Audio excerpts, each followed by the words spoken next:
Muy buenos días a todos. Bienvenidos a este webinar de Reforma Fiscal 2020, el cual llamamos Más recaudación, más fiscalización. Otra vez muy buenos días. Me presento, mi nombre es Fidel Camarillo, para los que no me conocen, socio de la firma Garrido Licona, y en esta ocasión me van a estar acompañando mi socio José Luis Mejía, socio del área fiscal. Buenos días, José Luis, ¿cómo estás? Hola, ¿qué tal? Muy buenos días a todos. Gracias por acompañarnos. Y también con nosotros va a estar uno de nuestros abogados, socio de la firma, Adalberto Ramos, socio del área de litigio y controversia fiscal. ¿Qué tal? Buenos días, Adalberto. Buenos días, Fidel y José Luis, y gracias a todos por acompañarnos en este webinar. Pues miren, es septiembre, mes de reformas, mes de temblores, mes del grito, y pues la verdad, esta reforma fiscal que viene con un afán muy de fiscalización, desafortunadamente, con algunas buenas noticias, que son muy pocas, pero creo que son cambios que hay que tomar en cuenta y que vamos a ir platicando en el transcurso de esta hora y media. Pues muchas gracias y pues vamos directo al tema. Pues vamos a iniciar con el tema de impuesto sobre la renta, que es una de las leyes que tuvo muchas modificaciones, y un tema que nos llamó bastante la atención en esta reforma o en esta iniciativa de reforma es el tema de cuentas incobrables, perdón, de prelación de acreditamientos, que por fin nos acaban de decir cómo se tienen que aplicar estos acreditamientos. José Luis, por favor. Sí, claro que sí, Fidel. Pues mira, una de las reformas importantes que se señala es la prelación de acreditamientos. Siempre ha habido duda de cuál es la prelación de acreditamientos cuando tú determinas tu impuesto anual. En esa prelación de acreditamientos, lo que en términos generales la ley establece es que vas a poder acreditar ciertos conceptos. Uno de ellos, por ejemplo, es el acreditamiento del ISR pagado en el extranjero. Otros son los estímulos fiscales. Pero la ley como tal no señala una prelación. Generalmente lo que se había interpretado es que estos conceptos iban antes de pagos provisionales, porque el pago provisional como tal es el pago del impuesto anual. Digamos, tú vas haciendo pagos mensuales a cuenta de ese impuesto anual. Pero aquí la reforma, básicamente lo que ya te viene a decir o lo que ya te viene a señalar es que el acreditamiento del ISR pagado en el extranjero y el acreditamiento de los estímulos fiscales que tengas derecho van a ser acreditados después de pagos provisionales. Esa es la reforma puntual. Ok, José Luis, mira, aquí tengo algunas preguntas. Una, esto nos ayuda ya a tener una certeza jurídica, podemos decirlo, porque como bien apuntas tú, en la ley no establecía esta famosa prelación. Esto ya nos puede decir cómo determinarlo, ¿no? Al final tú hiciste recargo del ejercicio. Ajá. La segunda es, si mal no recuerdo, hay un criterio normativo en el cual también te manejaba una prelación, pero creo que es una prelación distinta a la que están manejando hoy en día en esta reforma. Así es. ¿Por qué? Porque el acreditamiento del ISR pagado en el extranjero, en términos de este criterio normativo, era antes de pagos provisionales. Y hoy en día, con base en la reforma, estarían abandonando ese criterio y lo haríamos después de pagos provisionales. Ok. Oye, aquí tampoco veo el tema, ¿qué pasa con el ISR de dividendos? Aquí no lo veo incluido en esta prelación. Así es, en el ISR de dividendos, al no establecer una prelación, sí hay un criterio normativo que te señala que ese acreditamiento es antes de pagos provisionales. ¿Esto qué significa? Que después del impuesto anual tendríamos en la prelación, iría ese ISR acreditable por pago de dividendos cuando no provienen de CUFIN, después el acreditamiento por pagos provisionales y posteriormente el acreditamiento del ISR pagado en el extranjero y el acreditamiento de estímulos fiscales. Ok, ¿esto qué va a generar, José Luis? Porque anteriormente, como tenía esta relación déjame llamarlo, en el criterio, sí nos daba muchas veces el derecho a obtener saldos a favor por estos pagos provisionales que habíamos hecho. Entendiendo yo cómo está ahorita esta prelación, ¿podríamos llegar a que ya no vamos a tener derecho a recuperar o ya no nos va a votar un saldo a favor cuando apliquemos esto? Es correcto. ¿Por qué? Porque si yo durante los 12 meses del ejercicio hice pagos provisionales en términos generales y esos pagos provisionales fueron mayores al impuesto anual, pues ya no voy a poder acreditar el ISR pagado en el extranjero ni los estímulos fiscales. En términos generales, esta reforma estaría haciendo nugatorios los estímulos fiscales y ese ISR cuando los pagos provisionales sean mayores al impuesto anual, o en su caso puede ser que no logre acreditar la totalidad de lo que tengo derecho a acreditar, ¿no? Entonces ya no hay saldos a favores por estos conceptos. Así es.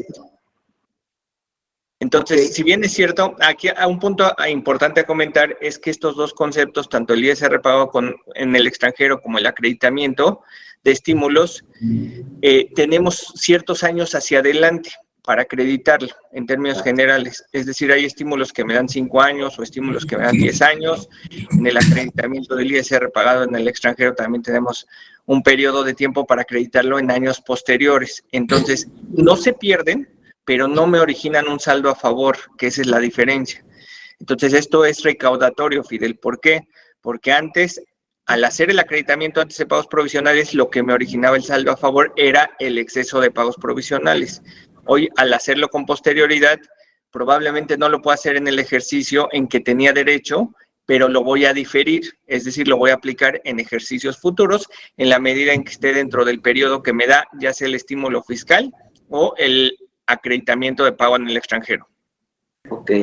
Oye, Adalberto, en este tema de la prelación, ¿podríamos hacer algo en el tema de litigio, el tema procesal?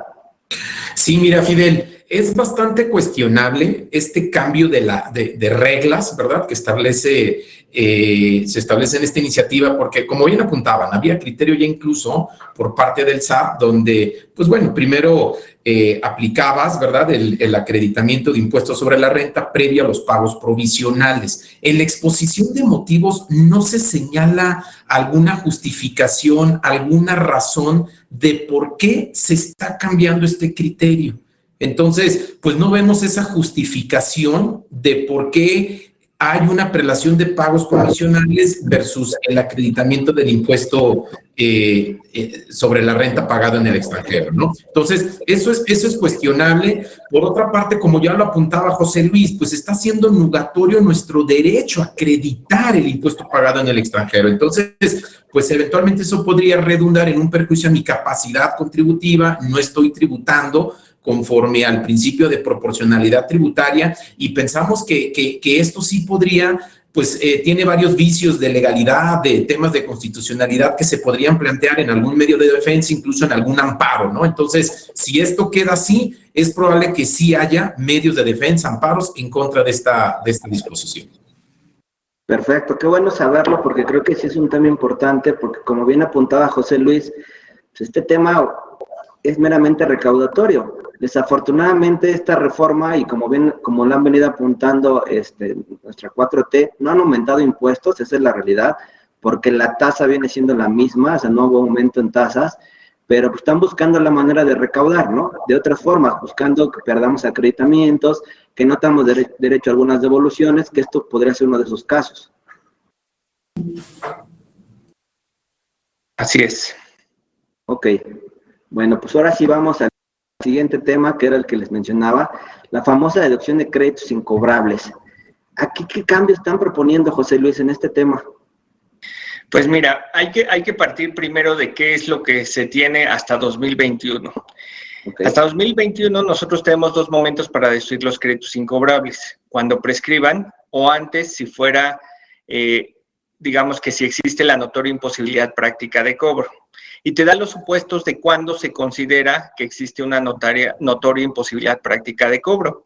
Y básicamente lo que te dice la norma es que tratándose de créditos cuya suerte principal sea mayor a 30,000 UDIs, es decir, más o menos 200,000 pesos, estos en términos generales se van a deducir en el momento en que tú inicies un procedimiento judicial o un arbitraje. Es decir, con el solo hecho de que yo presente la demanda, eso nos va a permitir en términos generales tomar una deducción.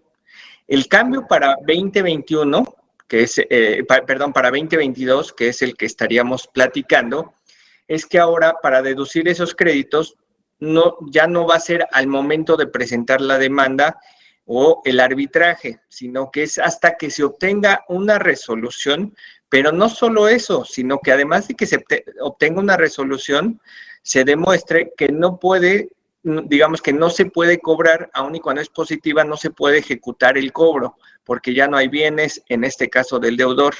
Entonces, esto nos lleva a que una deducción que en principio teníamos derecho a tomarla en el ejercicio en que se presentaba la demanda, ahora vamos a tener que esperar 3, 4, 5 años o el tiempo que se lleve la demanda para tomar la deducción. Oye, es decir, aquí en promedio ahora para una cuenta incobrable vamos a poderla deducir, yo creo que mínimo, y si los abogados son muy eficientes, a lo mejor en 3 años, ¿no? Porque de acuerdo a cómo están las cosas, tienes que esperarte 1 año para ver si te paga, y luego pues, a lo mejor tienes que ir al juicio. A lo mejor aquí lo que vamos a tener que hacer es ir adelantando los juicios en las cuentas que vayamos pensando que nos van a pagar, ¿no? Creo que es otra alternativa que se tiene que valorar.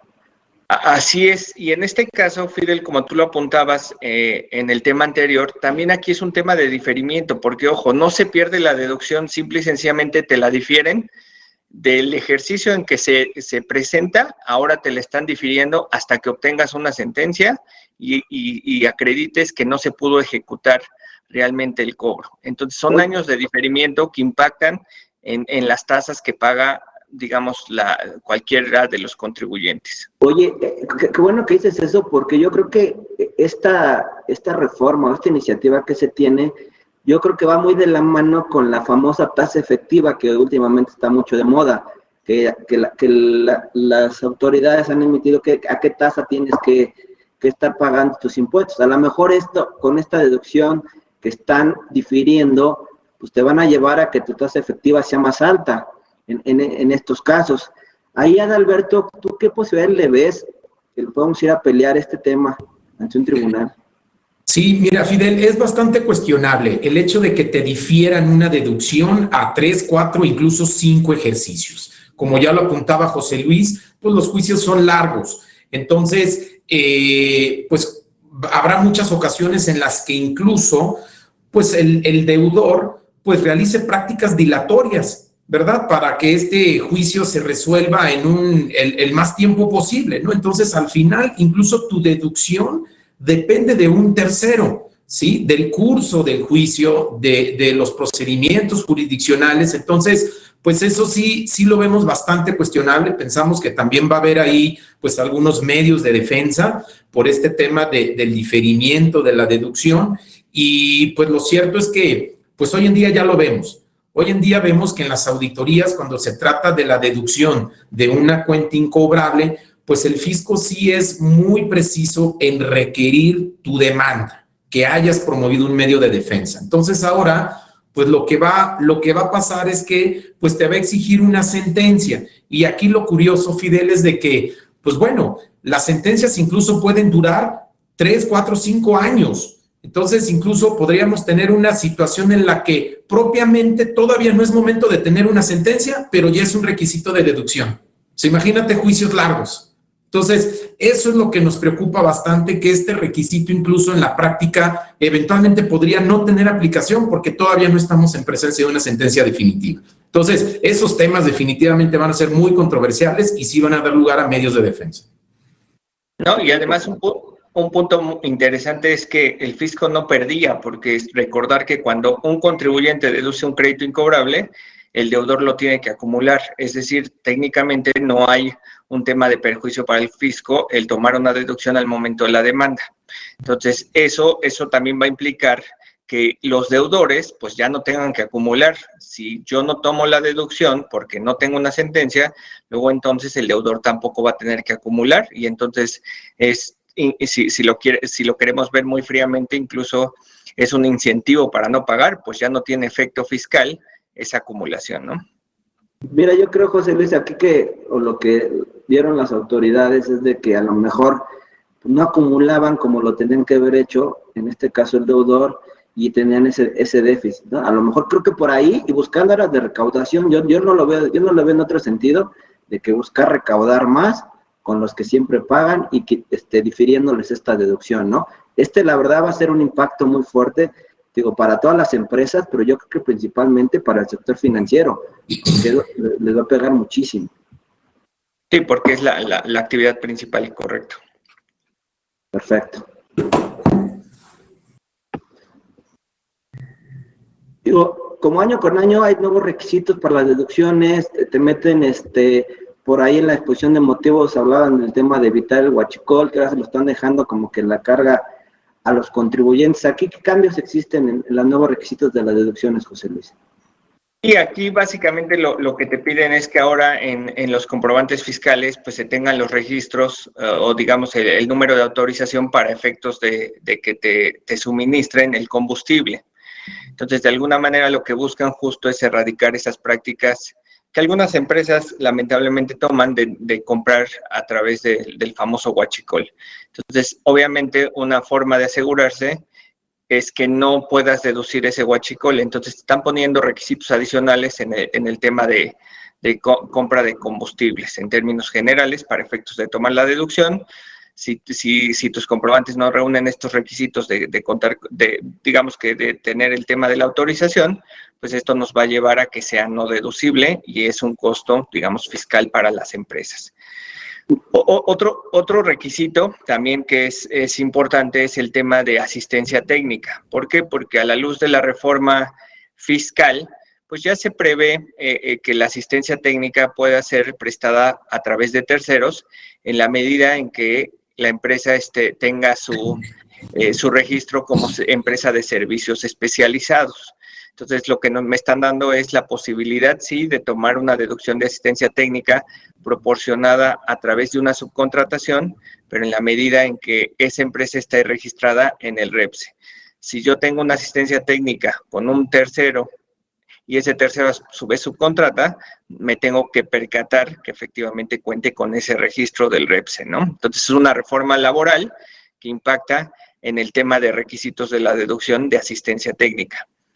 Y otro de los nuevos requisitos de las deducciones que también está muy vinculado con el diferimiento del impuesto es el tema del cambio de lo que consideramos MOI.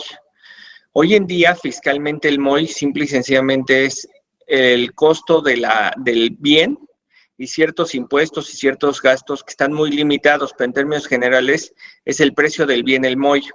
Entonces, lo que están tomando son ciertos criterios que trae la normatividad contable para señalar que el monto original de la inversión, el MOI sujeto a deducción, pues no solo se compone del precio de venta del bien, sino que también se compone de otros gastos, como pueden ser gastos de instalación, gastos de transportación, y en términos generales, todos los gastos que se ejecutan para efectos de dejar listo el activo. Entonces, ¿qué es lo que cambia?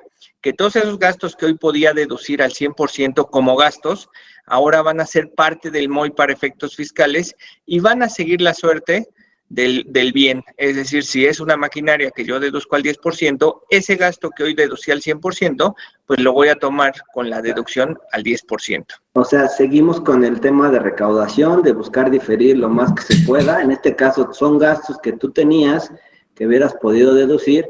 Ahora, a partir de 2022, te dice, oye, no son esos gastos, no los te vas a poder llevar en el año, sino en la vida del bien, que creo que es un tema que sí puede impactar, digo, fuertemente a algunas empresas en este sentido, y más que nada en el año de la inversión, ¿no? Que es el año que hubieran podido deducir ese gasto. Aquí, al respecto, Adalberto, creo que ya se están abusando de estos temas, en el tema de querer diferir y patear deducciones. Aquí también le vemos alguna posibilidad ante algún amparo. Sí, mira, Fidel, es eso que gastos que son deducibles en un ejercicio sean parte ahora del MOI y por tanto pues, implica un diferimiento, ¿no?, de la deducción en el tiempo. Sí lo vemos también bastante cuestionable, puesto que el deducir una erogación, pues hay que atender a la naturaleza del gasto, ¿sí? Si es un gasto que pierde esa posibilidad o esa potencia de generar ingresos en el futuro, pues desde luego, y se concretiza el beneficio en el ejercicio, pues obviamente atendiendo a esa naturaleza debiera ser deducible al 100% en el ejercicio en que se realiza.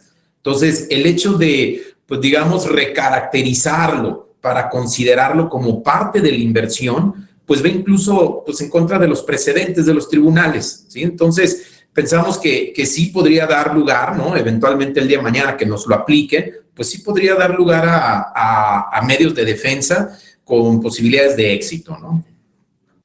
Ok, excelente, porque sí es algo, digo, creo que prácticamente hasta el tema del transporte lo quieren sumar al tema de inversión, José Luis, ¿verdad? Así es, prácticamente todos ese tipo de gastos, y un poco lo que están buscando es el concepto del MOE fiscal con el concepto que se utiliza para efectos contables, ¿no? Otro tema en deducción de inversiones que también llama la atención es que ahora te quieren poner como un nuevo requisito cuando los activos dejen de ser útiles para la realización de tus actividades o para la generación de ingresos, que presentes un aviso. Ese aviso tiene como objetivo que la autoridad conozca que vas a tomar una deducción anticipada del activo para efectos de alguna manera llevar a cabo la deducción. Esto definitivamente puede impactar a empresas que se dedican al arrendamiento, que tienen muchos activos, que muchas veces terminan de acumular el ingreso, que deducen el activo porque a lo mejor inclusive les cuesta trabajo recuperarlo frente a su arrendatario, y entonces hay una carga administrativa. ¿Por qué? Porque si lo quiero tomar la deducción en ese ejercicio, voy a tener que presentar un aviso para efectos de tomar la deducción, y este aviso obviamente hay que esperar cuáles van a ser esos datos o informes que tengamos que presentar en ese aviso. Sí, aquí el problema es que vamos a estar en espera de una autorización, que este aviso ya existía en años anteriores, si mal no recuerdo, pero aquí el tema que ahora vamos a estar esperando a que nos den la autorización para poderlo deducir, y si a lo mejor en algún momento ellos deciden, pues no nos la pudiera negar, ¿no? Que ese es el problema y lo que hay que cuidar en este tema. Correcto. Ok, bueno, en capitalización insuficiente creo que año con año la han venido moviendo. Este año por ahí me llamó mucho la atención también que hubo cambios en este tema, y principalmente en el tema del capital fiscal, entiendo, José Luis. Si nos puedes explicar, por favor. Sí, así es. En temas de capitalización delgada, es un concepto que la ley del impuesto sobre la renta establece para limitar la deducción de intereses. Es decir, lo que me dice la ley es que la deuda no puede exceder de 3 veces mi capital. Y entonces la ley me establece dos opciones para decir cuál es el capital contable, que considero en función de las normas de información financiera, o el capital fiscal. Cuando yo me voy al capital fiscal, la ley hasta 2021 me prevé que solo puedo considerar la CUCA, la CUFIN y la CUFINRE, es decir, conceptos positivos.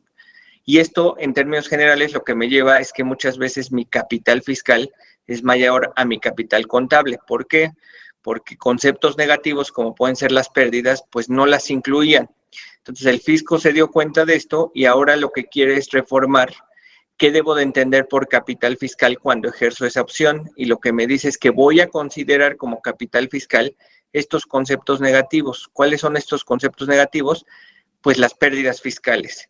Entonces, esto me va a llevar a que muchas empresas que hoy en día cumplen con reglas de capitalización delgada, considerando el concepto de capital fiscal, pues si traen pérdidas fiscales, pues definitivamente no voy a poder considerar ese concepto dentro del capital fiscal, y es probable que ya no cumpla con reglas de capitalización delgada, o bien que el monto de los no deducibles se incremente, pues al achicar el capital, pues obviamente mi nivel de endeudamiento pues va a ser mayor, y consecuentemente los intereses van a ser no deducibles en una mayor cantidad, ¿no?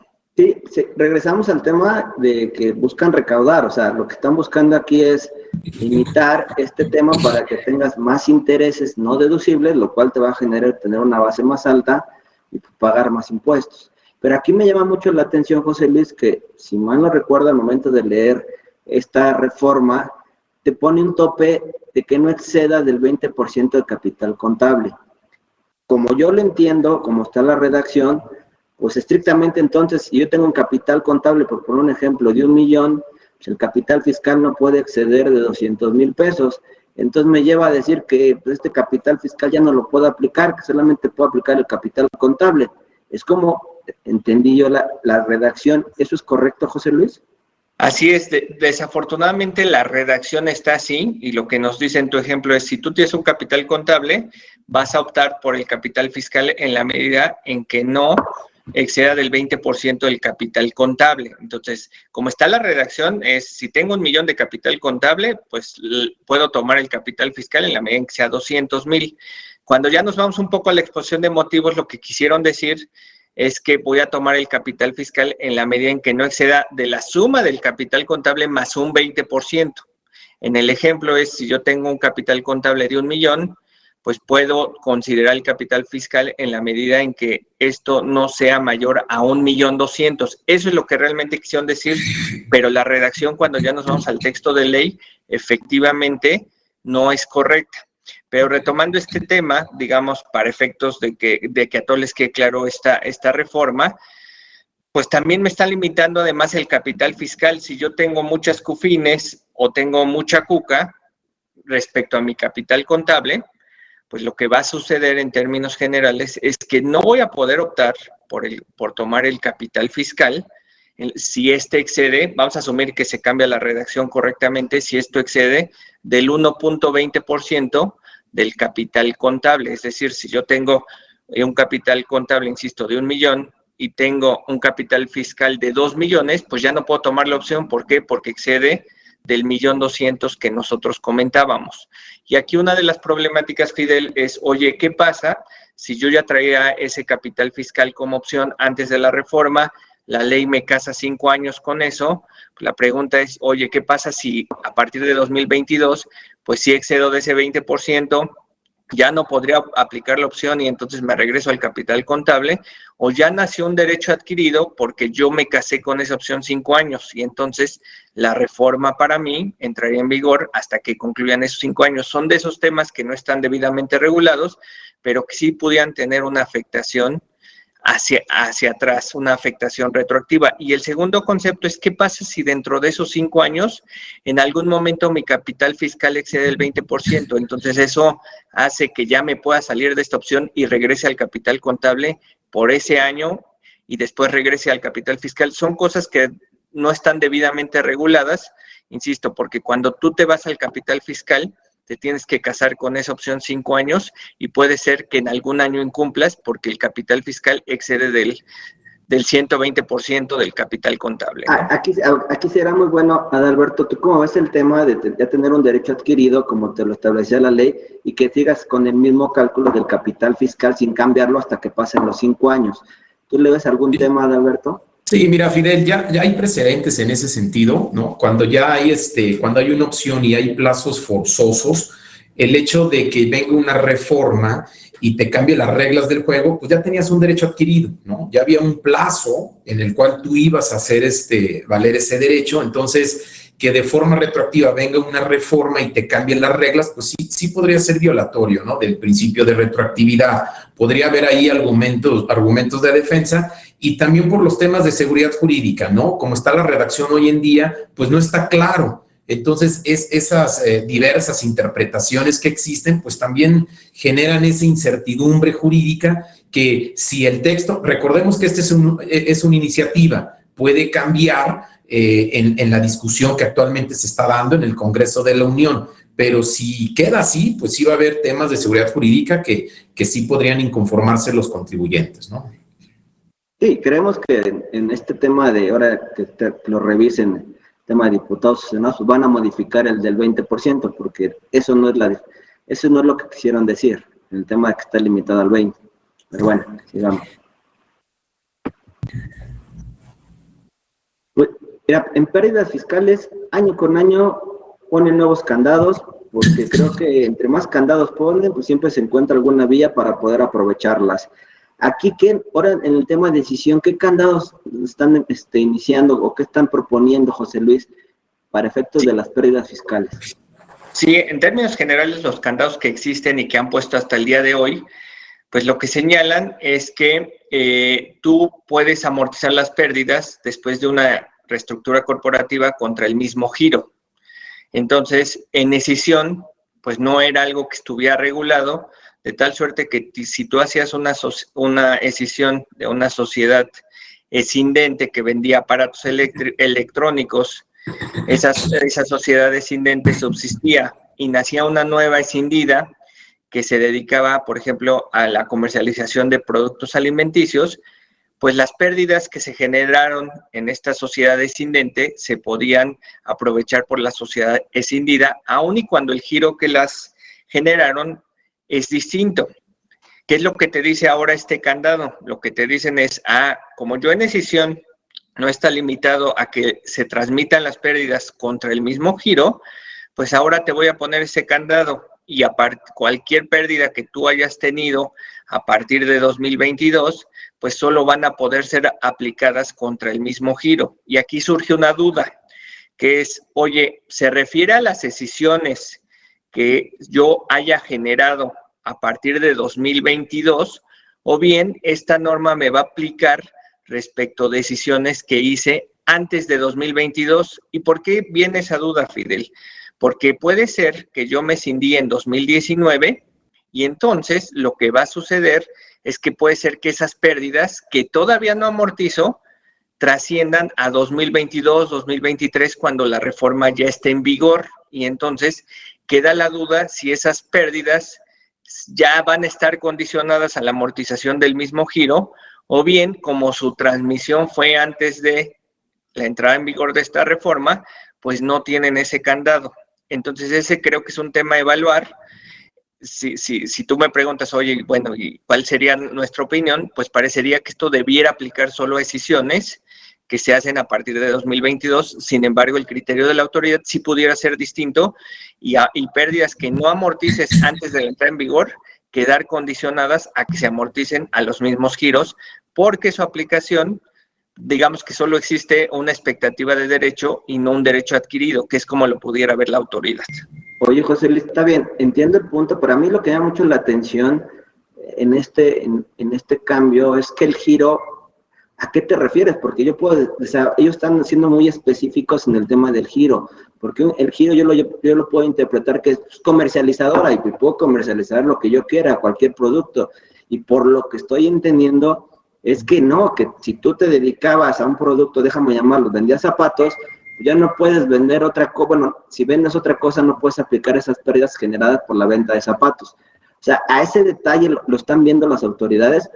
Así es, inclusive en la exposición de motivos ponen este ejemplito que aquí nosotros ponemos, que dicen, oye, si te vas a dedicar a la comercialización, tiene que ser exactamente del mismo artículo, porque si cambias, para nosotros giro no está vinculado al concepto comercializar, sino a qué comercializas. Es decir, si yo comercializo aparatos electrónicos y después en la escindida comercializo productos alimenticios, aun y cuando la actividad es comercialización, ellos lo ven a detalle y dicen, ¿qué comercializas? Pues comercializo alimentos, y en la otra productos o aparatos electrónicos. Bueno, con ese solo hecho ya no es el mismo giro, y entonces esa interpretación que ahora trae la exposición de motivos, pues inclusive te la pueden aplicar en conceptos de fusión o cambio de accionistas, porque de alguna manera ellos ya te dejan ver para la autoridad fiscal qué es giro, y giro no es la comercialización, sino que tienes que ver la comercialización de qué.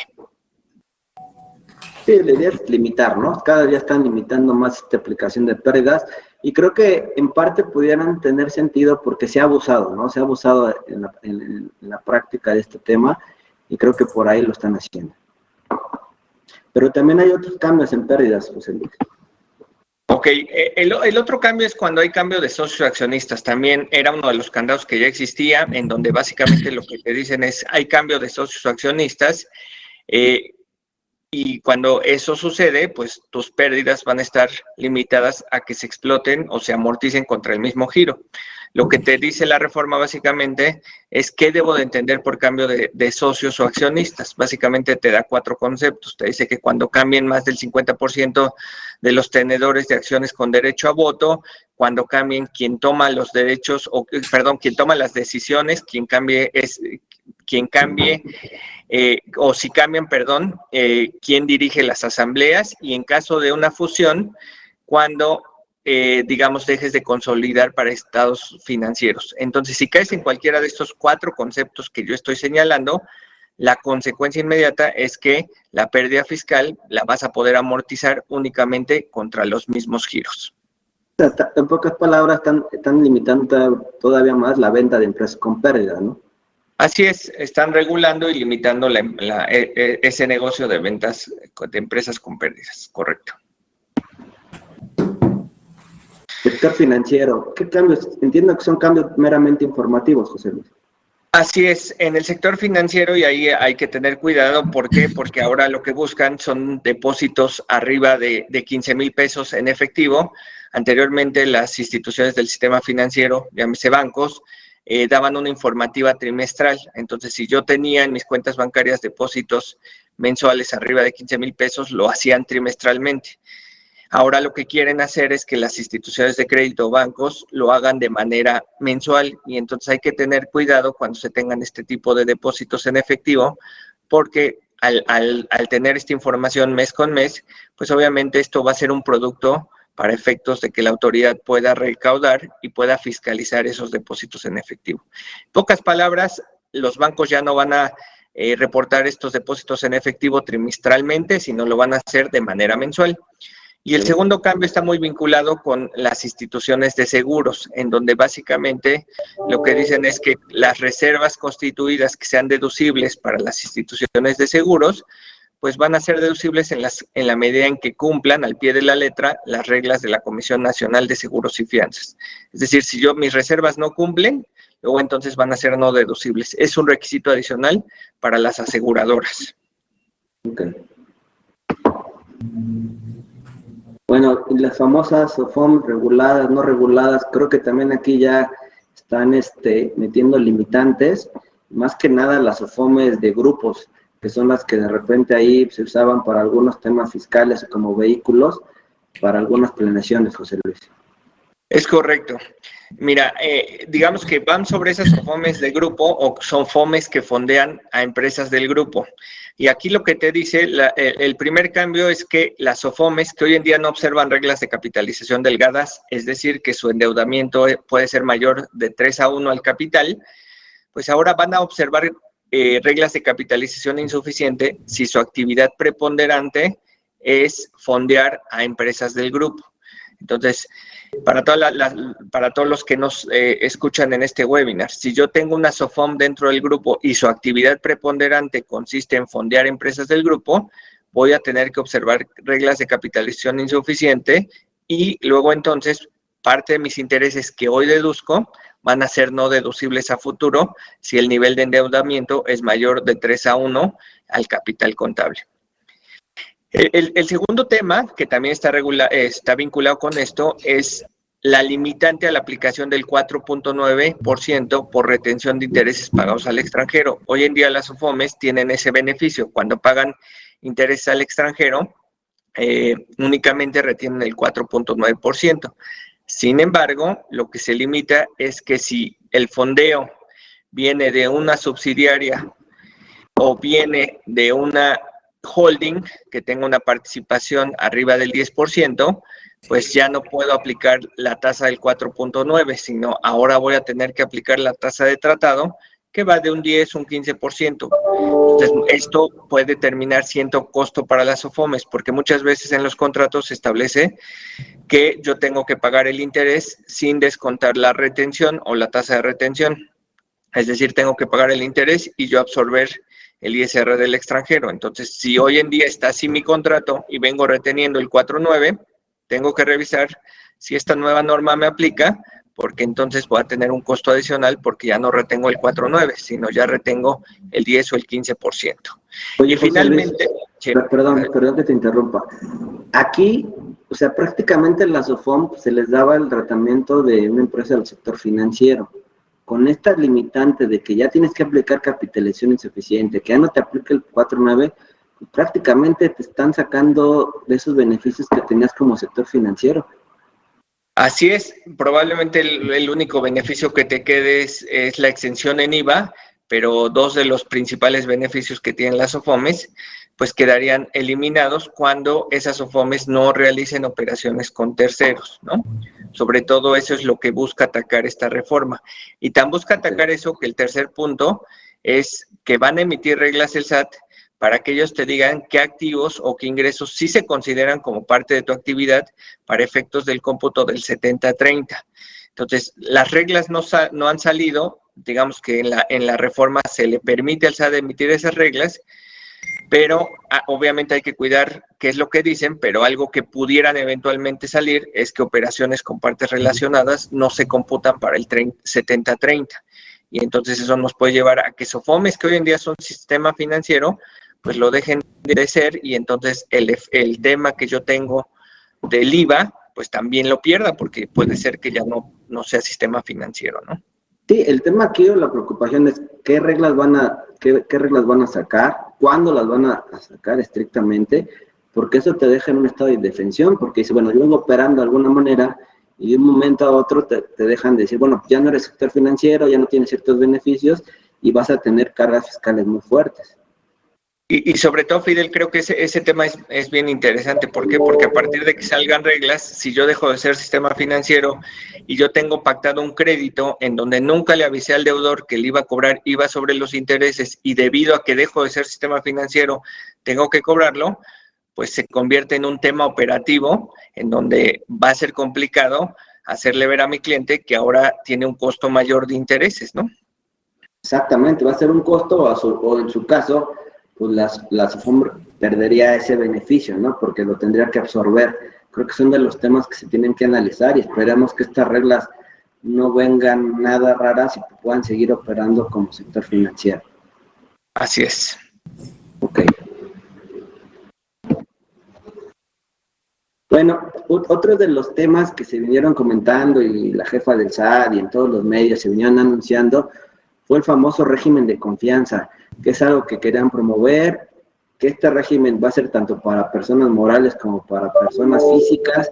O sea, ¿qué podemos decir al respecto? Entonces, hoy en día todas las personas morales nos podemos ir a ese régimen de confianza, si nos ayuda, no nos ayuda, o quiénes pueden estar en este famoso régimen que ha sido algo que ha vendido, pues es una bandera que sacaron las autoridades que vienen a promover este tema. Sí, este régimen simplificado de confianza viene a sustituir el régimen de las SAS y lo viene a sustituir porque el umbral de ingresos que tengan estas personas morales pues es mayor, ya no los 5.6 o 5.7 millones, ahora ya estamos hablando de 35 millones. ¿A quiénes les aplica? A todas aquellas personas morales que no tengan arriba de 35 millones y cuyos accionistas sean en su totalidad personas físicas, ¿no? ¿Cuáles son los beneficios de este régimen de confianza? Bueno, pues que la acumulación es hasta lo efectivamente cobrado. Es decir, no cuando facture, sino hasta que recibo el cobro. Entonces, ahí el beneficio que tengo es un diferimiento en el impuesto.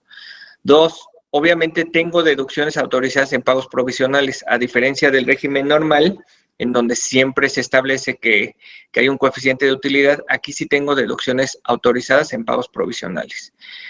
Otro de los beneficios es que aquí no deduzco el costo de ventas, sino lo que hago deducible es la adquisición de la mercancía y materias primas. Entonces también tengo una deducción anticipada, pues no me tengo que esperar hasta que la venda. Y finalmente, los porcentajes de deducción de los activos fijos que sirvan para desarrollar mis actividades son mayores. Te pongo un ejemplo, equipo de cómputo. Hoy en día las personas morales normalitas deducen al 30%, en el régimen de confianza se deduce al 50%. Es decir, un equipo de cómputo lo termino de deducir en 2 años, ¿no? Entonces, sí me dan porcentajes adicionales y entonces este régimen de confianza lo que se supone que te da es ingreso a la acumulación del cobro, deducción no en función al costo de ventas, sino en función a compras, pagos provisionales considerando deducciones y tasas tasas máximas en deducción de inversiones. Ok, aquí la limitante, como bien apuntabas, que los accionistas de estas empresas deben ser personas físicas, porque a lo mejor una empresa de un grupo que acaban de crear y que a lo mejor puede tener ingresos menores a los 35, pues no van a poder aplicar este nuevo régimen de confianza. Correcto. Ahí no entraremos un tema legal, en tema de equidad, Adalberto. Mira, pues al final este es un tema, Fidel, beneficio, o sea, hay una justificación en la implementación de este sistema, ¿no? Y que pues es aumentar la base de contribuyentes a la formalidad, es un régimen que establece beneficios importantes. Entonces, no sé si te refieres a un tema de impugnarlo y demás, yo te diría que no, más bien es tratar de adoptar estas reglas, ¿verdad? Perdón, Fede. Me refiero al tema de que solamente una persona moral que esté constituida o los accionistas sean personas físicas pueden aplicarlo a una empresa que realmente la forma un grupo empresarial, aunque no supere estos ingresos, no puede aplicar este régimen de confianza. Porque sí, ya mira, no cumple con la limitante con la alternativa o con el requisito de las personas físicas. Pues mira, sí, coincido contigo. O sea, sí es cuestionable porque incluso en la exposición de motivos no hay una justificación de por qué ese trato distinto. Entonces, a mí sí, si me preguntas, no veo el por qué esa distinción y pues sí es un tema de equidad que sí va a afectar y sí es muy cuestionable, ¿no? En esa parte sí coincido, Fidel. Ok, excelente. Y en las físicas, José Luis, bueno, entendemos que entra este famoso régimen de confianza también. Entonces, ¿el RIF sigue, desaparece? ¿Qué pasa con el RIF? ¿Y qué cambios importantes vienen entre el RIF y el régimen de confianza? Sí, pues el RIF desaparece, es decir, ya no va a existir a partir de 2022 si se aprueba la reforma. Y aquí algo que es interesante es que sí hay ciertos cambios en cuanto al RIF. Este se parece más al régimen de repecos. Antes del RIF existía un régimen de repecos, sí. Es mucho más parecido. ¿Por qué? Porque digamos que aplica a todas las personas físicas que realicen actividades empresariales, que presten servicios profesionales, y aquí digamos que la novedad es que también aplica a aquellos que tengan arrendamiento de bienes. Entonces, este régimen de confianza, si yo tengo un inmueble que a su vez rento, bueno, pues la idea es que lo declares, ¿no? Ese es el objetivo de este régimen de confianza, ¿no? Entonces, este está pensado para personas físicas cuyos ingresos son hasta 3,5 millones de pesos, en donde no hay deducciones, no llevas contabilidad prácticamente. Puedes tomar solo deducciones para calcular tu PTU en caso de que tú tengas empleados, sí puedes tomar deducciones para efectos de la base de PTU, pero en términos de impuesto sobre la renta, pues no tienes deducciones, simple y sencillamente sobre tu ingreso aplicas un porcentaje que ahorita vamos a ver en la siguiente. ¿Cuáles son los porcentajes? La verdad es que es una tasa muy baja. Por ejemplo, si tengo hasta 300,000 pesos anuales, pues sobre los 300,000 es un 1%. Hasta 600,000, 1.1, hasta 1,000,000, 1.5, hasta 2,5 millones, 2%, y hasta 3,5 millones, 2.5%.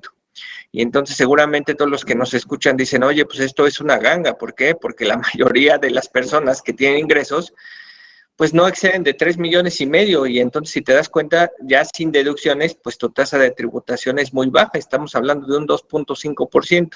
Obviamente va a haber candados que va a platicar Adalberto más adelante, pero esto se presta para justo que muchas personas que hoy en día están en la informalidad, pues se vayan a ese régimen de confianza y paguen al menos una tasa de impuestos, que es la que estamos comentando en este caso, ¿no? Ok, perfecto. Bueno, pues en materia de precios de transferencia también observamos que existen algunos cambios, que creemos que algunos son tema de declaraciones informativas, cambiaron tiempos, otros son de temas de información, de materialidad, con lo que venía el SAT. ¿Aquí qué nos puedes comentar? Sí, en materia de precios de transferencia, de alguna manera hay 3 cambios importantes. El primero de ellos es que ahora se especifica que tienes que conservar toda la documentación de todas las operaciones con partes relacionales nacionales o extranjeras. Antes únicamente te establecía extranjeras, digamos que ya se puntualizó que también las nacionales. Si bien es cierto, no lo decía, pues obviamente cuando llega la autoridad y te revisa estas operaciones, pues tú tenías que acreditar el tema de precios de transferencia. Simple y sencillamente ya lo dejaron muy claro. El segundo concepto que es interesante es que ahora ya se establece en título quinto, es decir, cuando yo pago al extranjero, el tema de que en esas transacciones se deben observar valores de mercado. ¿Qué es lo que pasaba anteriormente? Bueno, pues el tema de precios de transferencia aplica para ingresos y deducciones, pero cuando yo le pagaba un interés, una regalía al extranjero, pues no me establecía propiamente que para efectos de la retención tenía que observar valores de mercado. Entonces, si yo pagaba una regalía fuera de valor de mercado, ya sea hacia abajo o hacia arriba, pues yo retenía en función de lo que efectivamente pagaba o en función de lo que digamos que de lo que se me exigía en el mes o en el trimestre. Yo creo ya que aquí, José Luis, lo que están buscando es poder cobrar esa retención porque anteriormente no lo hacían. Te ajustaban el precio, movías el tema del precio, pero no había forma de decir, bueno, aplícale la retención a ese sobreprecio o ese ajuste. Es lo que están buscando hacer, en pocas palabras. Así es, que se pueda ajustar los valores para efectos de la retención, aunque ahí, Fidel, hay algo que vale la pena comentar, que como que la disposición no quedó del todo, digamos, cerrada. ¿Por qué? O clara. ¿Por qué? Porque la ley te dice que tú vas a efectuar la retención en función de lo que pagues o al momento en que sea exigible. Entonces, si tú no pagas ese ajuste, pues otra vez vas a quedar en la incertidumbre de si te van a ajustar la retención, ¿no? Ok.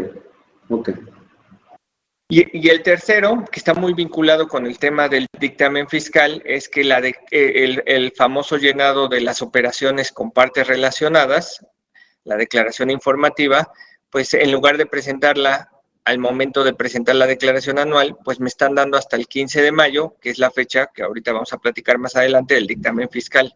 Entonces, si yo tengo la declaración informativa de partes relacionadas, se presenta hasta el 15 de mayo.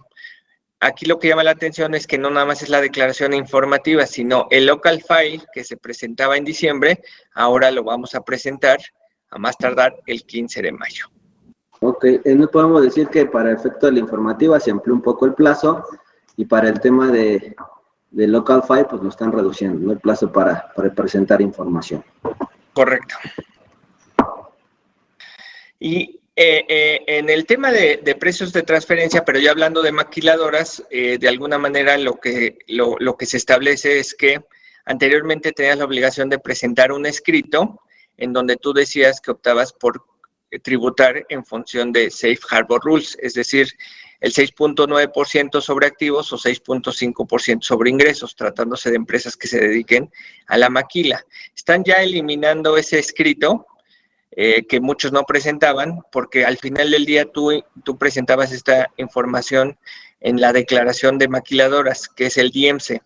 Entonces, esta declaración lo que te dicen es, oye, tú me tienes que presentar actualmente un escrito y la DIEMSE. Entonces, ya no me presentes ese escrito, nos quedamos con la DIEMSE, pero sí preséntamela con datos, porque hoy en día es una, digamos, actividad recurrente que hacen las maquiladoras de presentar en ceros ese DIEMSE. Entonces, también están poniendo candados para que ya presentes ese DIEMSE o esa declaración informativa con operaciones. Y el último cambio es la eliminación del APA para maquiladoras. ¿Esto qué significa? Que todas las maquiladoras del país, a partir de 2022, pues van a terminar tributando en función de Safe Harbor Rules, que, insisto, es el 6.9% sobre activos, 6.5% sobre ingresos, y pues ya no van a poder solicitar un APA. Ok, aquí fíjate que me llama la atención en el tema de la eliminación del APA. ¿Qué va a pasar con aquellas autorizaciones que se dieron, déjame llamarlo, en 2021, 2020, porque hasta donde yo entiendo, esta APA te da la oportunidad de aplicarlo en el año que te dan la autorización, el año anterior y 3 años hacia adelante? Entonces, yo tengo ya esta autorización, por poner el ejemplo, lo tengo en 2021, entonces yo podría aplicar esta APA en 22, 23 y 24. Al eliminar este tema, tendría un tema de que diga, ya no lo puedo hacer, tengo un derecho adquirido. Adal, ¿tú cómo ves este tema, Adalberto? Sí, mira, Fidel, como está ahorita la iniciativa, no hay ninguna disposición transitoria que regule esa situación. Entonces, si la iniciativa se aprueba así como está, sí vemos ahí una afectación a un derecho adquirido, puesto que, como tú bien dices, el APA, la vigencia por ley, es por el ejercicio de que se trata, 1 previo y 3 ejercicios posteriores. Entonces ya pues podríamos argumentar, ¿no? Que ya hay un derecho adquirido. Entonces, si de forma retroactiva te quitan ese derecho, pues sí sería cuestionable y podría dar lugar a medios de defensa, ¿no? Que se podrían estar planteando, Fidel. Exacto, y como precedente a lo mejor pudiéramos tomar en cuenta el tema de la consolidación, entiendo, ¿no? Que sí se aplicó cuando le eliminaron o la quitaron.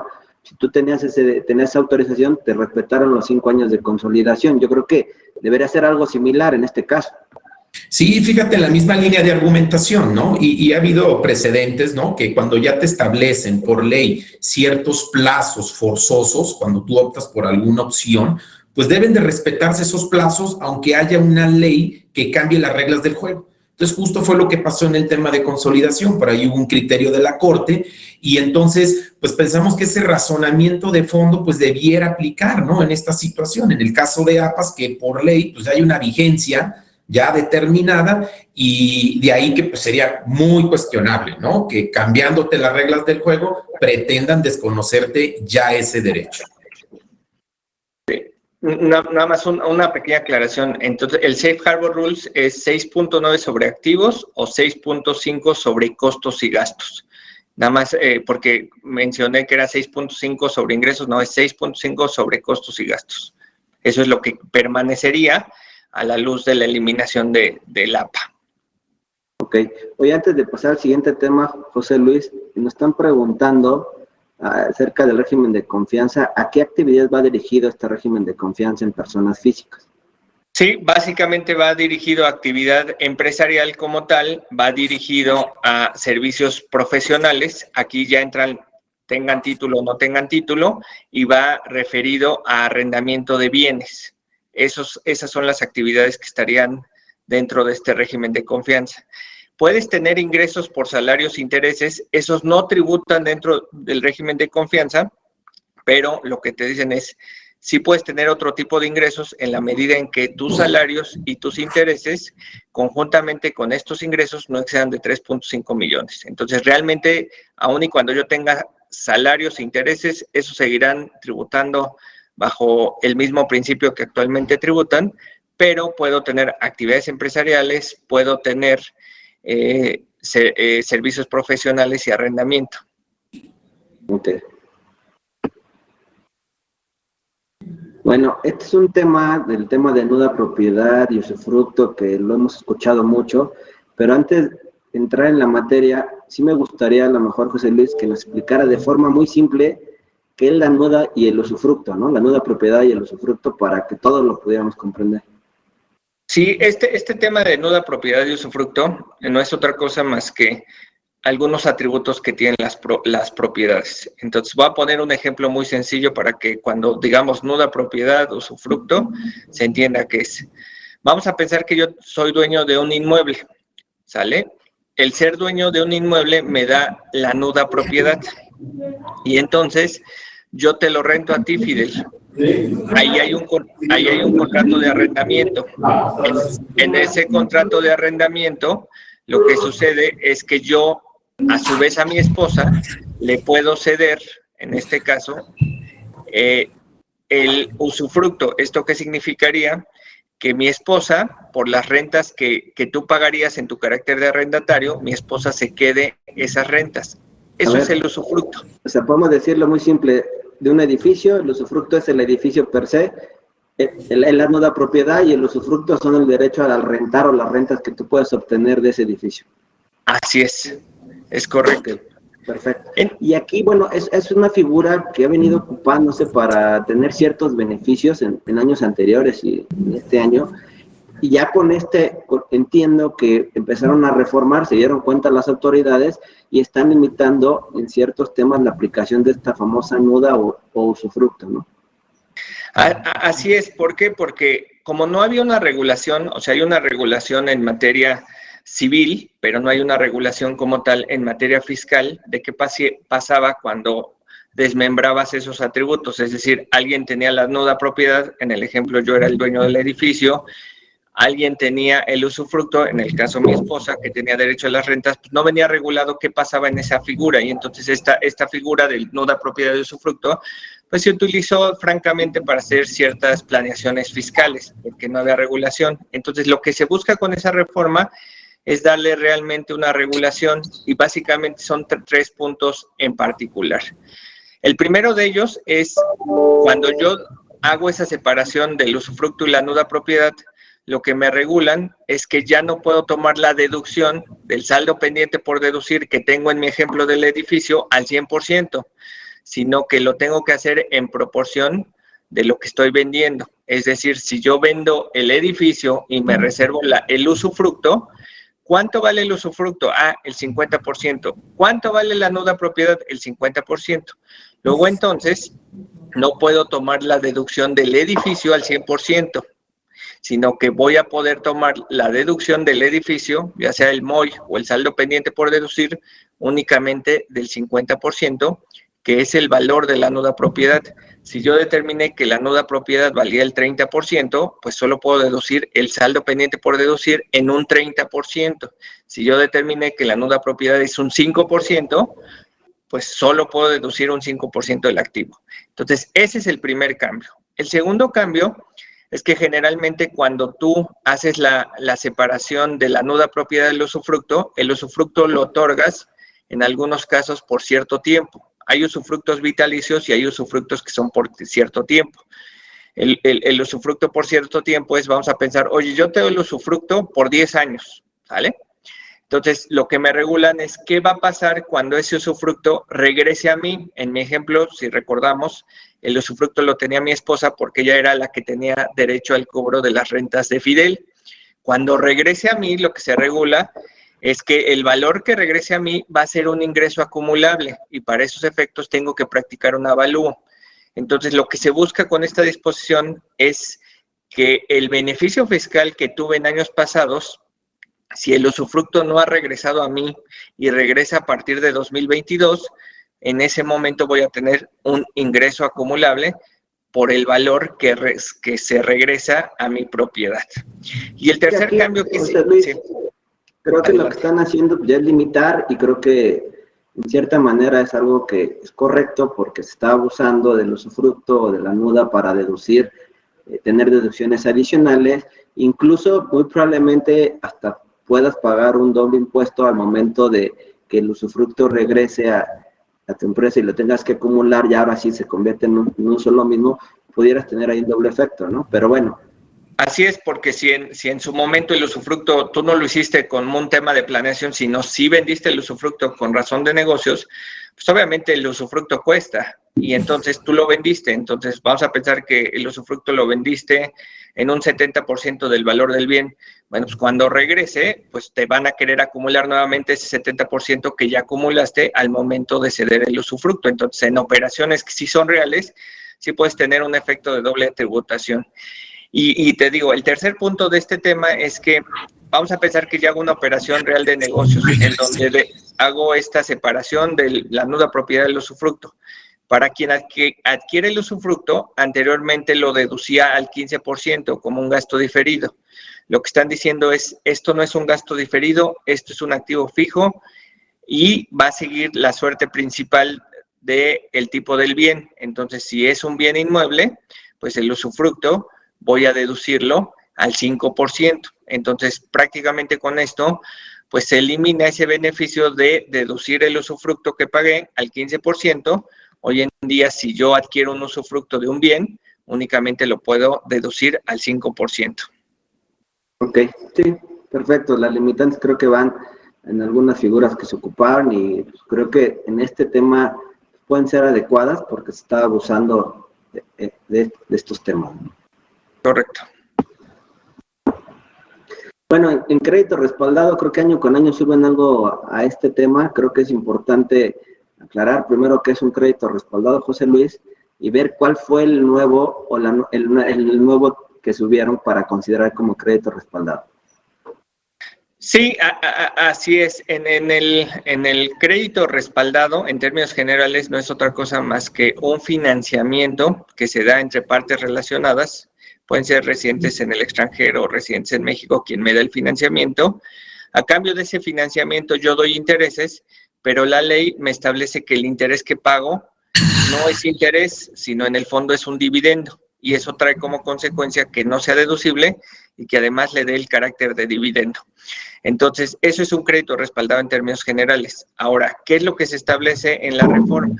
Pues lo que se establece a partir de ciertos precedentes es que todo crédito que no tenga una razón de negocios, pues en consecuencia lo que va a suceder es que el interés, además de ser no deducible, pues va a tener el carácter de dividendo. Y entonces, hoy en día lo que tengo que hacer y lo que tengo que cuidar es cuál es el destino de mi financiamiento, a cuántos años lo pacté, cuándo son exigibles los intereses, porque hay créditos que de repente la exigibilidad es hasta 30 años después, etcétera, cosas que de repente tienden a implementar las empresas, y si la autoridad lo que me dice es carece de razón de negocios, entonces el interés no deducible y consecuentemente él es dividendo. Ok. Bueno, pues aquí hay que cuidar mucho que las operaciones tengan una razón de negocios, que no tengan tasas altas y plazos que no existen en el mercado para que no tengan ningún problema al respecto. Correcto. Bueno, pues vamos a entrar en materia de IVA. Creo que hubo algunos cambios también importantes. Y entre los principales, y es algo que ya han venido queriendo incluir en la ley, que es el tema de actos o actividades no objeto, en el cual ya desde hace 2 años, si mal no recuerdo, hubo ahí un intento de incluir en la ley el tema de actos o actividades no objeto para el tema del factor de acreditamiento. Aquí, ¿qué es lo que en este año están queriendo cambiar, José Luis? Sí, aquí ya nos dan un par de conceptos de qué son actos o actividades no objeto, y lo que nos dicen es que son actos o actividades no objeto aquellos que se realicen en el extranjero, es decir, fuera de territorio nacional. Si yo enajeno un bien que está en Panamá, se lo enajeno a una empresa de Brasil, ese es un acto no objeto, porque son aquellos actos que yo realicé que estén vinculados con la enajenación, la prestación del servicio o el arrendamiento fuera de territorio nacional, es decir, en el extranjero. Esa es la primera definición. Pero hay una segunda definición que es muy polémica, que te dice que aquellos actos o actividades por los cuales hayas obtenido una contraprestación o hayas obtenido un ingreso, pero que no estén en el artículo 1 de la ley del IVA, van a ser no objeto siempre y cuando para su obtención haya tenido un IVA acreditable de por medio. Entonces, aquí la verdad es que es una definición un poco compleja. ¿Por qué? Porque voy a poner el siguiente ejemplo. Yo adquiero un equipo de transporte cuyo objetivo es transportar el equipo de cómputo que yo vendo. Yo soy una empresa que me dedico a vender computadoras. Y 2 meses después se siniestra. Bueno, ahí yo tengo un ingreso que es un ingreso por siniestros. Este ingreso por siniestros, pues es no objeto. ¿Por qué? Porque no hay una enajenación, no hay una prestación de servicio, no hay un uso goce temporal, pero al final del día sí hay un ingreso. Y entonces la pregunta es, bueno, ¿es no objeto? Pues hasta la primera parte de la definición es sí. Y la segunda pregunta es, ¿hubo un IVA acreditable de por medio? Ahí es donde dice, oye, pues sí, el equipo de transporte pues me generó un IVA acreditable. Y entonces dices, oye, esto es un acto no objeto. Pues si lo vemos a rajatabla, como está el concepto, parecería que sí. Pero otra forma de verlo es, oye, no, porque ese equipo de transporte yo lo destiné, no, o yo lo compré no para que se siniestrara, sino yo lo destiné a la actividad de equipo de cómputo o para transportar mi equipo de cómputo. Entonces lo destiné a una actividad grabada. Si ya después se siniestró y obtuve un ingreso que no está en el artículo 1, eso ya es otra cosa y entonces no entraría dentro de estos actos o actividades no objeto. Entonces, ahí realmente es donde empiezan este tipo de interpretaciones, ¿no? O te voy a poner un segundo ejemplo, Fidel. En el tema de estímulos fiscales. Oye, yo adquirí ciertos equipos que son alimentadores de autos eléctricos y tengo un estímulo fiscal. Ese estímulo fiscal, pues es un ingreso. Oye, ese ingreso de estímulo fiscal, pues no está en el artículo 1. Oye, para obtener ese ingreso, pues sí hubo una erogación que está vinculada con la adquisición de ese equipo. ¿Hubo una IVA acreditable? La respuesta es sí, pero otra vez entramos en la polémica. Oye, el estímulo fiscal es un ingreso, sí, pero realmente yo adquirí ese equipo no para obtener ese ingreso de estímulo fiscal, ese me lo dio la ley, sino para efectos de llevar a cabo mi actividad, entonces también entras en esa polémica, ¿es acto no objeto? Oye, José Luis, ¿Sí o no? aquí a lo mejor los pudiera ayudar es el tema de que, bueno, por una parte es que es un ingreso, ¿no? Pero la ley del IVA pues, realmente no grava ingresos, sino grava actividades, actos o actividades, que a lo mejor por ahí pudiéramos decir, bueno, entonces no nos aplica esta parte porque es un ingreso, pero no es una actividad que esté realizando. A lo mejor con eso lo pudiéramos quitar. Sí, ahí lamentablemente este concepto lo agarraron de una jurisprudencia de 2015 en donde desafortunadamente la Corte hablaba de ingresos, que realmente la ley del IVA no grava ingresos, no es patrimonial, sino que grava la realización de actos o actividades. Entonces ahí es como que lamentable ese concepto en esa parte, ¿no? De hacer referencia al ingreso. Sí, incluso yo como lo veo, a lo mejor este tema que quieren incorporar a la ley, yo sé que ya hay una jurisprudencia en la que dice lo que mencionas, pero a lo mejor nos puede ayudar a decir que los años también hacia atrás, pues este tema pues, no aplicaba porque tan es así que lo están modificando en la ley y pudiéramos tener alguna alternativa, alguna vía por ahí de defensa en ese sentido o contra esta inclusión de este artículo. ¿Y cómo lo ves tú, Adalberto? Sí, mira, Fidel, efectivamente, ¿no? Como ya lo apuntaba José Luis, esta definición de los no objeto, pues sí queda un poco ambigua, hay ciertos casos que no quedan claros, ¿no? Si sí se deben de incluir o no. Entonces, sí podría haber ahí un tema de argumentos de constitucionalidad que se podrían plantear. Aquí, como también apuntaban, recordemos que ya hay un criterio de la Corte. Ese criterio de la Corte, una jurisprudencia de hace 5 años aproximadamente, que efectivamente hablaba de una empresa que no era sector financiero, que se dedicaba pues a la compra de cartera vencida y la Corte resolvió que los ingresos derivados de la cobranza de esa cartera vencida, pues efectivamente no eran ingresos, no eran actos en términos del artículo 1 de la ley del IVA. Sin embargo, como inciden en la generación de ingresos, luego entonces sí juegan para efectos del factor de acreditamiento. Entonces, ese fue el criterio de la Corte. Pues como bien sabemos, es el criterio que hoy en día tiene el SAT, incluso por ahí también Prodecon ahí emitió un criterio también en ese sentido. Entonces, sí, ya existe ese precedente. Sin embargo, si bien ya existe ese precedente de la Corte, pensamos que hoy, como lo están regulando en la ley, este concepto tan amplio, tiene varios temas que no están claros, como ya lo apuntábamos, entonces, pues sí se podrían plantear cuestiones diferentes a las que fueron abordadas en ese criterio de la Corte, ¿no? Entonces, sí hay alternativas, Fidel, y se podría plantear algo en ese sentido, ¿no? Perfecto. Aquí es el tema del factor, ¿no? ¿Cómo se determinaría, José Luis? Así es, esta definición pues nos lleva a que si yo ya tengo que incluir o darle efecto a los actos no objeto, si yo tengo actos no objeto y actos grabados, pues definitivamente mi acreditamiento ya no podría ser al 100, tendría que sacar un factor de acreditamiento, determinar cuánto es el acto no objeto, cuánto vale del total de actos o actividades y incluirlo en ese factor de acreditamiento, ¿no? Algo que no dice si es al cobro, y siempre ha sido un tema polémico en qué momento incluye el no objeto. Si no es no objeto, pues no está regulado en la ley del IVA, por consecuencia, ¿cuándo lo incluyo? ¿Desde que vendo o hasta que lo cobre? Eso no está regulado, pero hay que incluirlo en el factor de acreditamiento. Y el siguiente es, si yo tengo un acto no objeto y tengo un IVA que está vinculado a ese acto no objeto, y sé que está relacionado directamente al 100%, pues ese IVA no va a ser acreditable.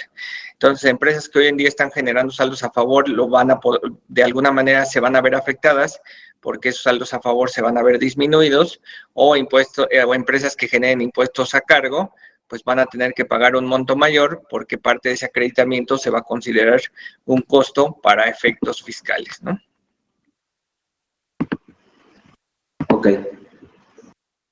Y bueno, el tema de pedimentos de importación, entiendo que ahí lo que nos están limitando, José Luis, tú anteriormente podías tener un contrato de mandato y pedirle a alguien, yo estoy empezando como empresa y tengo una empresa que tiene el padrón, le puedo pedir que haga la importación, el mandato de la importación por mí, y pues se manejaba, lo hacía, yo podía acreditar ese IVA de la importación y no tenía ningún problema. Creo que esta parte ya la están limitando, no la están regulando. Así es. Hoy en día muchas empresas, a través de un mandato, ya sea por la empresa vendedora o por la empresa compradora, como tú lo apuntas, pues hacía la importación en el esquemita que se presenta, pues la empresa B, digamos que le hacía el favor ya sea a la empresa A o a la empresa C, que realmente era el comprador de importar y únicamente hacía la entrega. Entonces, con esta reforma lo que te dicen es que para efectos de acreditar el IVA, el pedimento de importación tiene que estar a nombre del contribuyente.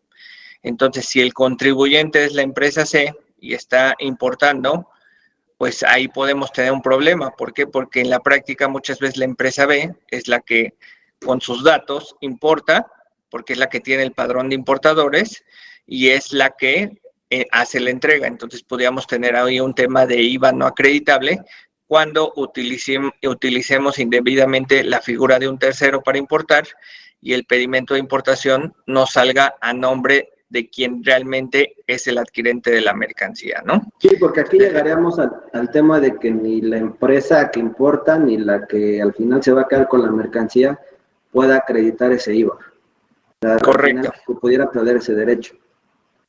Así es, correcto. Ok.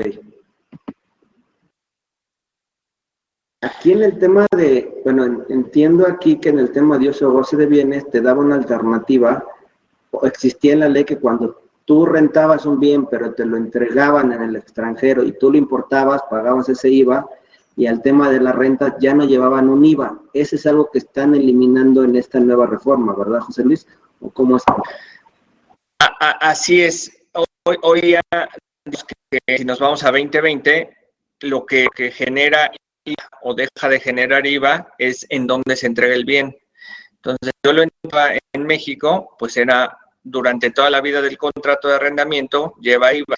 Si yo lo entregaba en el extranjero, durante toda la vida del contrato, independientemente después de que lo trajera a México, no llevaba IVA. ¿Por qué? Porque partían del supuesto de que si yo lo entregaba en el extranjero, pues quien importara el bien, pues pagaba el IVA en la importación.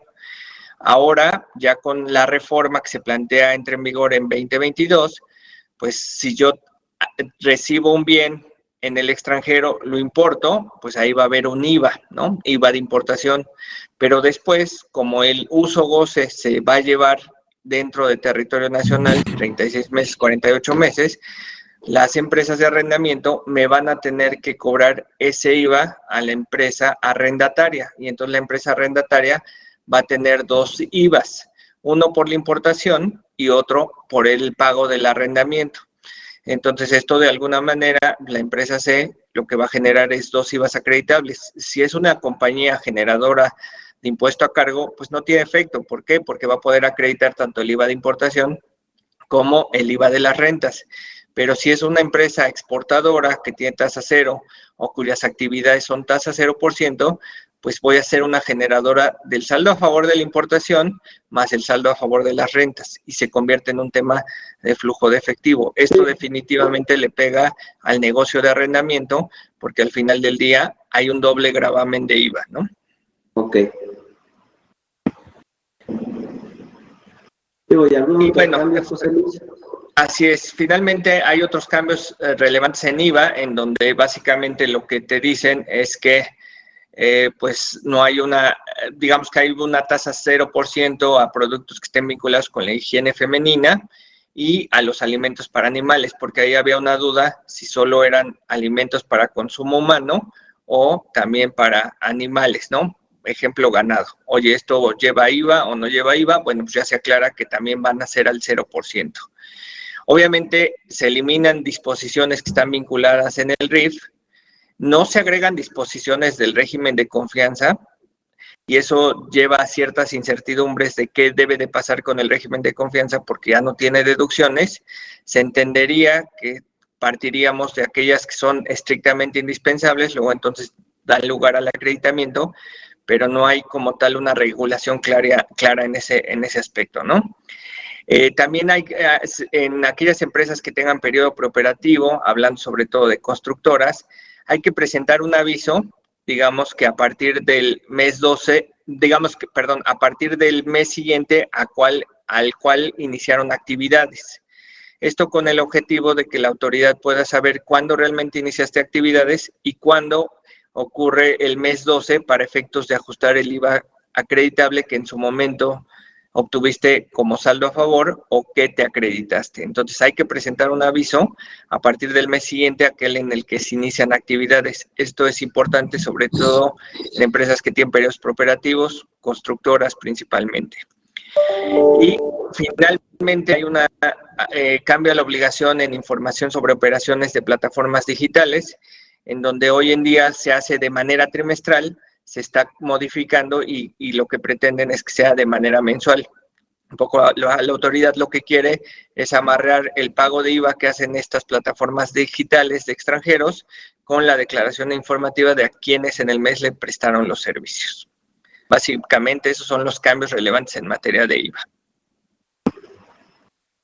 Bueno, pues entramos en el Código Fiscal de la Federación, que aquí Adalberto es el especialista y el experto en estos temas, y como cada año, Adal, nos vienen incrementando el tema de mayor fiscalización, y todo lo quieren hacer a través, con la amenaza de que nos van a suspender los sellos digitales o la cancelación de los sellos digitales. Al respecto, ¿qué cambios o cómo viene o cómo se ha endurecido este tema, Adalberto? Sí, mira, Fidel, como bien apunta, sí hay cambios importantes en Código Fiscal de la Federación, pues principalmente encaminados a fortalecer las facultades de fiscalización. Y como bien apuntabas, están fortaleciendo aún más esa herramienta de fiscalización que ha resultado ser muy eficiente porque les ha permitido recaudar más impuestos, que es la suspensión de sellos digitales y los procedimientos 69B, que son las listas negras de proveedores que facturan operaciones simuladas, ¿sí? Entonces, complementan el marco normativo de estas dos figuras y pues básicamente los cambios que destacamos son los siguientes: que se establecen nuevos supuestos para suspender los sellos digitales. Uno de ellos es que cuando el contribuyente obstaculiza el ejercicio de facultades de comprobación, como pudiera ser no atender requerimientos de información, atenderlos de forma parcial, etcétera. Si nos multan por esa situación de no atender requerimientos de información, somos reincidentes, digamos, que hemos obstaculizado en un par de ocasiones o más esas facultades de comprobación, pues ahí el fisco nos puede suspender el sello en ese momento. Ese es uno de los cambios. Otro también es que, como bien sabemos, pues hoy en día, cuando hay diferencias entre los ingresos declarados y los facturados y no aclaramos esas diferencias, pues nos pueden suspender los sellos.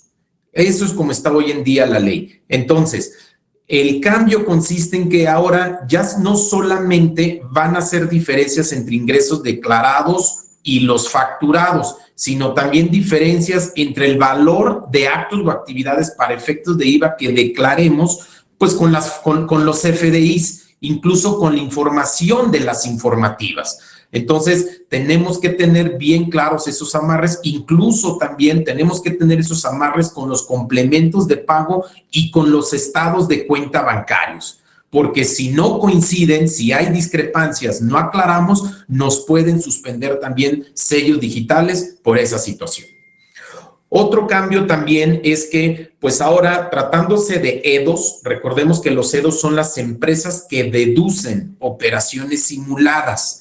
Los EFOs son las empresas que facturan operaciones simuladas. Entonces, tratándose de EDOs que no aclaren en los plazos legales, pues bueno, les podrían también estar generando una consecuencia importante y aquí primero platico como antecedente. Recordemos que un EDO, cuando se publica el proveedor en la lista negra del SAT, el EDO tiene 30 días hábiles para presentar la información de materialidad. Si no lo hace, ya le pueden suspender los sellos digitales. Si le suspenden el sello digital, todavía tiene un procedimiento de aclaración. Si en ese procedimiento de aclaración no aclara o no desvirtúa, en automático ya le cancelan el sello. ¿Y qué pasa? Para que pueda solicitar un nuevo sello, antes tiene que pagar el impuesto. Ese es el cambio que hay con esta reforma, que para poder reactivar el sello, esa empresa que deduce antes tiene que pagar el impuesto. Entonces, pues eso nos parece bastante cuestionable porque pues recordemos que hoy en día para aclarar la materialidad de las operaciones, pues dependemos de un criterio muy subjetivo de las autoridades fiscales. Digamos que no hay un parámetro objetivo de qué información debo tener para demostrar legalmente que mi operación es real. Entonces, al final, si va a ser un criterio subjetivo de la autoridad que no demostramos esa materialidad, pues para solicitar un nuevo sello, antes tenemos que pagar ese impuesto.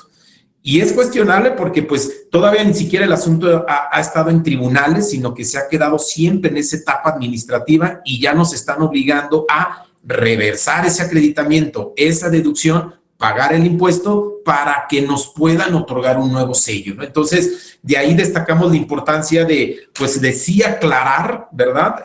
Presentar esta información de materialidad en los plazos legales, porque si no la consecuencia es muy importante. Okay. Otro cambio también, Fidel.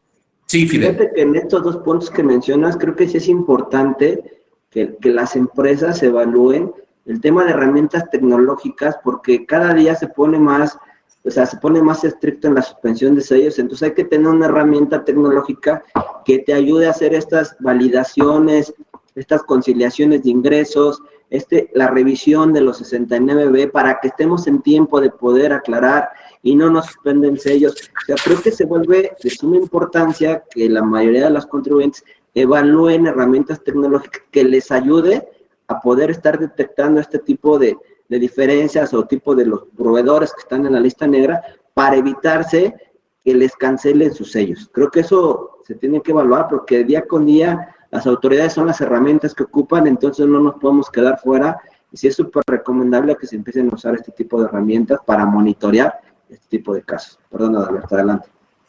Sí, coincido, Fidel, ¿no? Hay que ser preventivos y hay que prepararnos, anticiparnos, ¿no? A esas cartas de invitación que nos están notificando. Ahora, también otro cambio es que cuando ya haya una resolución definitiva, como pudiera ser un crédito fiscal, que no se paga en tiempo, pues muchas veces, pues sí, pues no se paga, notifican de forma ilegal, etcétera, y ahora tenemos que pagar antes ese crédito fiscal para que nos puedan rehabilitar el sello digital. Entonces, y voy a poner un caso que también hubo situaciones que se prestaron mucho a abusos, digo, lo sabemos, pero te voy a poner un caso que sí es bastante común y es cuando tenemos un crédito fiscal, pues desde que ya es exigible, que no se impugnó en los plazos legales. Entonces, en ese momento, pues el fisco ya lo puede cobrar, va al domicilio fiscal del contribuyente y resulta que no está localizable. Entonces, si no está localizable, ahí ya nos pueden suspender el sello. Ahora, cuando nos suspenden el sello decía que hay un procedimiento de aclaración, yo puedo presentar información. Entonces, para yo poder activar ese procedimiento de aclaración, antes tengo que pagar el crédito fiscal para tener derecho a presentar esa información para aclarar esta situación, ¿no? Entonces, lo que quiero transmitir es que con estos cambios, digamos que el fisco nos está obligando a pagar ya el monto de esas deducciones, de esos acreditamientos de operaciones celebradas con este tipo de proveedores, de EFOS, antes de incluso poder presentar información de materialidad, ¿no? Entonces, ahí hay varias cuestiones que son muy cuestionables, ¿no? Okay. Ahora, hay otro relacionado también con el tema de 69B, pues también un nuevo supuesto donde se va a presumir la inexistencia de las operaciones cuando un contribuyente emite facturas a través de un tercero. Y este caso es para combatir una práctica que se dio por una práctica que dio lugar a muchos abusos y que era, pues teníamos al EFO, a la empresa que simula operaciones simuladas, le cancelan el sello digital y lo que había era que se constituía otra empresa para facturar a través de esta nueva empresa las operaciones que celebraba ese EFO. Entonces, por esa hora, pues para evitar ese tipo de prácticas, pues también a esa nueva empresa que está facturando. Una disculpa, como saben, la tecnología, tuvimos una pequeña falla técnica, pero aquí estamos de regreso. Adalberto, un tema que nos llamó mucho la atención el tema de la compensación de saldos a favor, pareciera que regresa la compensación universal. ¿Sí es cierto o no es cierto ese tema? Bueno, mira, Fidel, mira, hay un supuesto muy específico, ¿no? Que se regula. Cuando, con motivo del ejercicio de facultades de comprobación, te determinan omisiones de impuestos. Entonces, sí, te da la opción de poder pagar ese impuesto omitido mediante la aplicación de saldos a favor o cantidades que tengamos a favor en contra de esos impuestos, aunque provengan de impuestos diferentes. Entonces, pues te permiten, digo, contestando tu pregunta, compensación universal, pues bueno, es dentro de una facultad de comprobación, sí nos permiten aplicar saldos de IVA contra impuestos sobre la renta, por ejemplo, ¿no? Entonces, para estos efectos, desde luego que, pues, tiene que haber ciertos requisitos que se reúnan. Por ejemplo, que los saldos a favor se hayan generado con anterioridad, que se hayan declarado.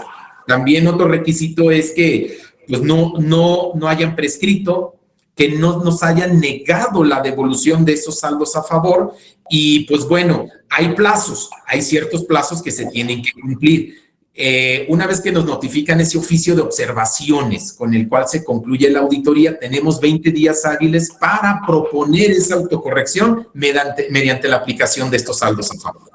Creo que son de las buenas noticias, ¿no? Entiendo que viene en esta reforma, creo que es algo bueno, ese tema de la compensación, porque no existía y no te daban esa posibilidad.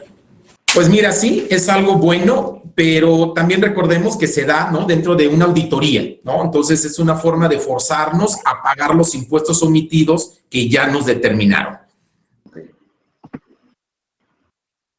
Otro cambio, Fidel, es que pues se establecen nuevos supuestos de responsabilidad solidaria y en específico pues sabemos que el tema de la adquisición de negocios en marcha pues se prestó a muchos abusos donde las operaciones no se documentaban de esa forma como una adquisición de un negocio en marcha y pues por ahí pues había ciertas obligaciones fiscales que pues no se cumplían al haber transferido este negocio, ¿no? Por parte del enajenante. Entonces, para estos efectos, ya existía la responsabilidad solidaria cuando era una adquisición de un negocio en marcha y ahora lo que se está precisando es de que también se considera que haya adquisición de un negocio en marcha cuando haya una transmisión parcial de esos bienes o activos.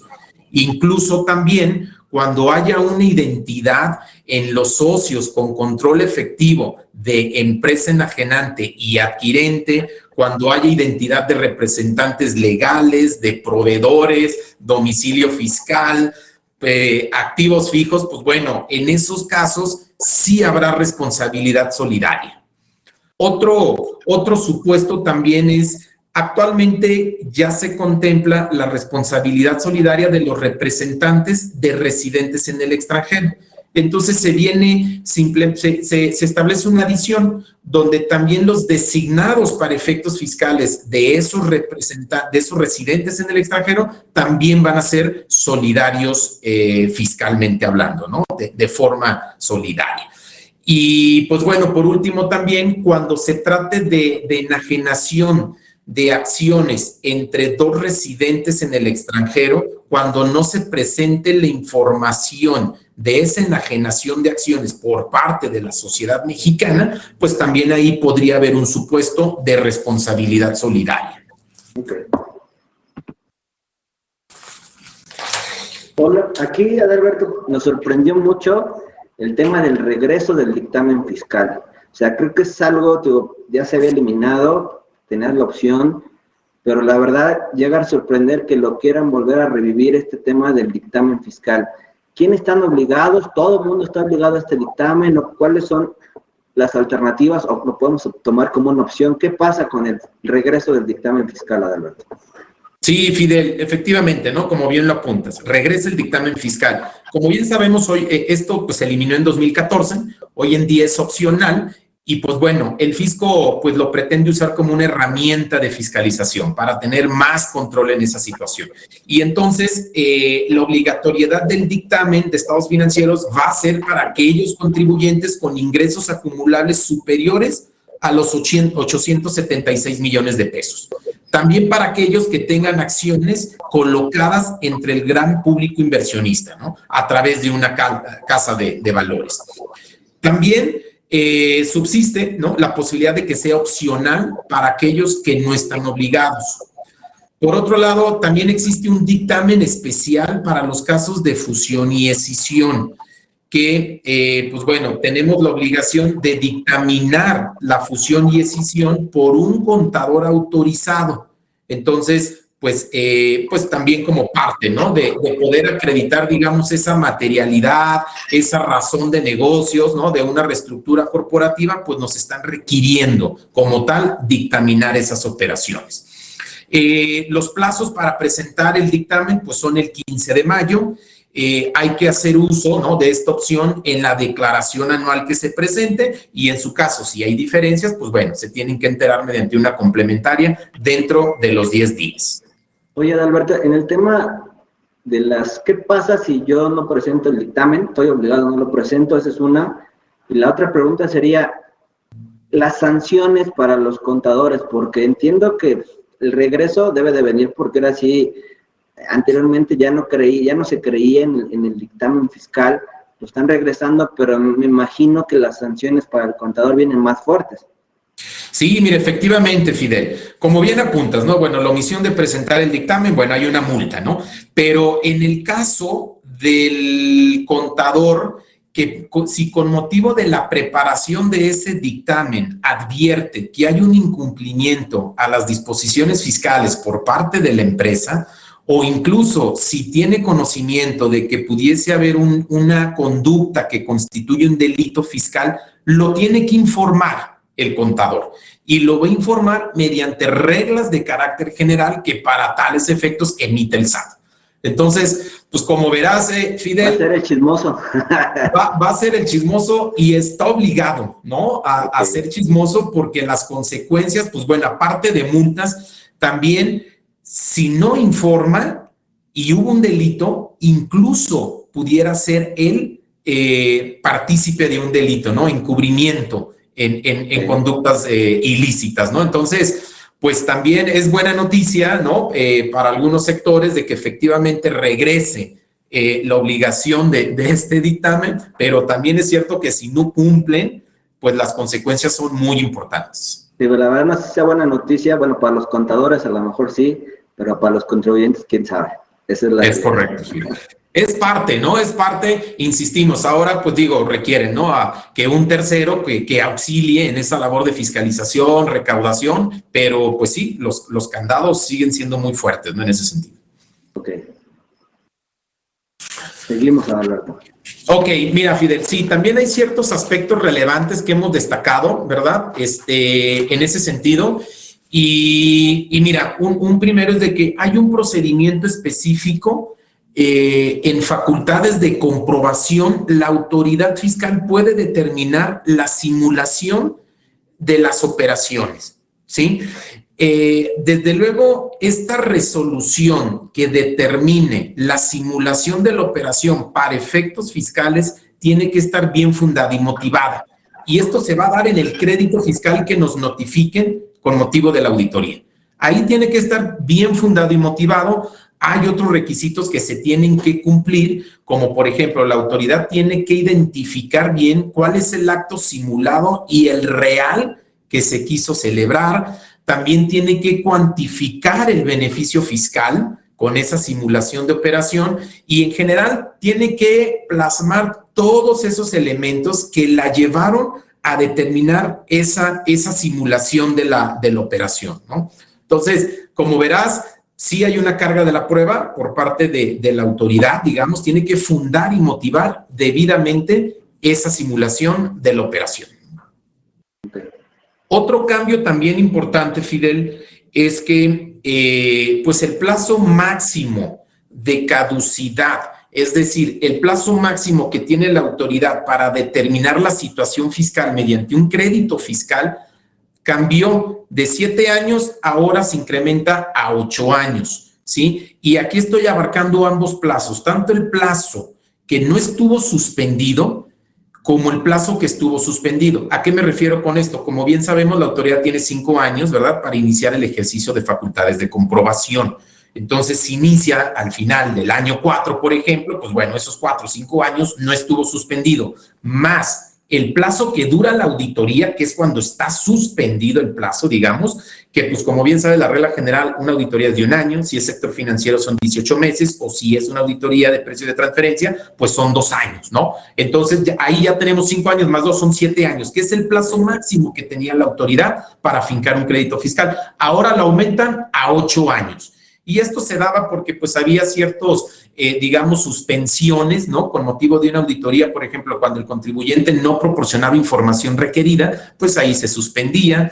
También había duda si el plazo de los 6 meses para emitir un crédito fiscal estaba comprendido dentro de estos 7 años. Entonces, digamos que para suplir esas cuestiones, pues ahora pues ya se incrementa el plazo a 8 años, ¿no?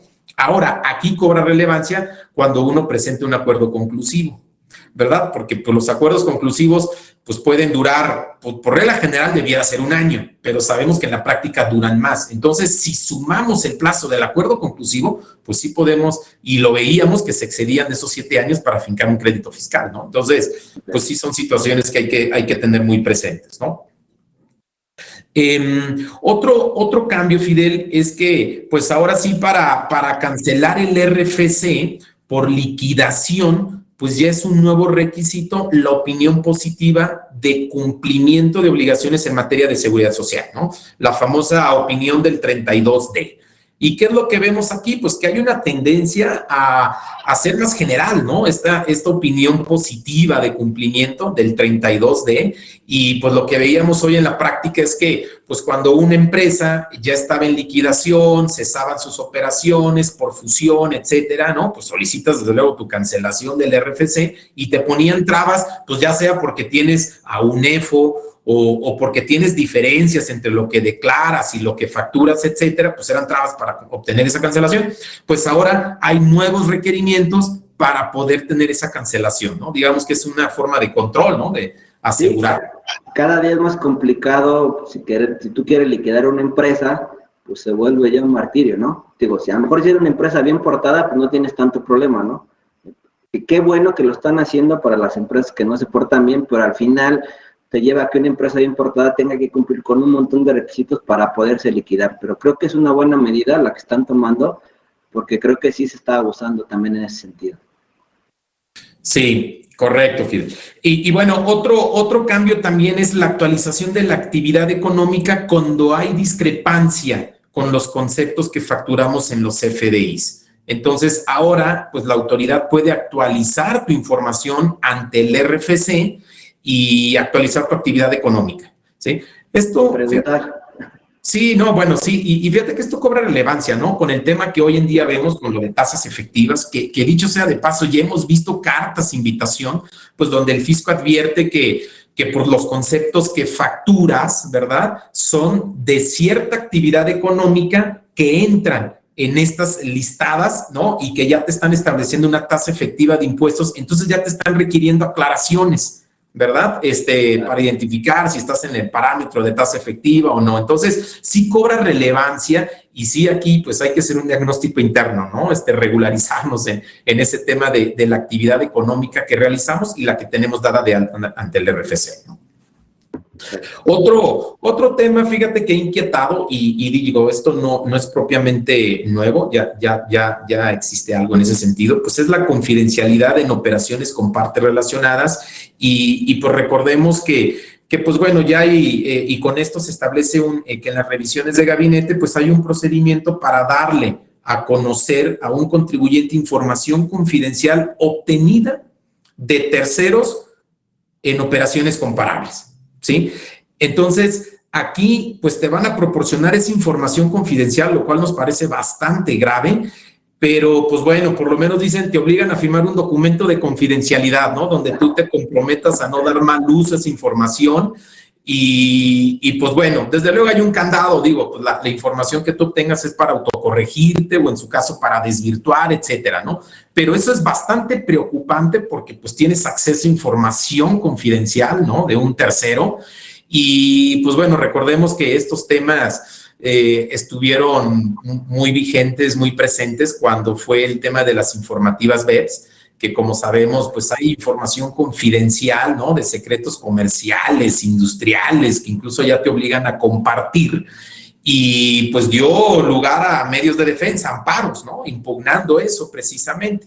Por ahí hubo criterios ahí un poco desafortunados, ¿no? De los tribunales, pues donde pues no prosperaron estos argumentos y pues bueno, lo cierto es de que hoy en día pues sí vamos a compartir esa información confidencial y no hay salvaguardas, no hay garantía de que se le vaya a dar un buen uso a esa información, ¿no?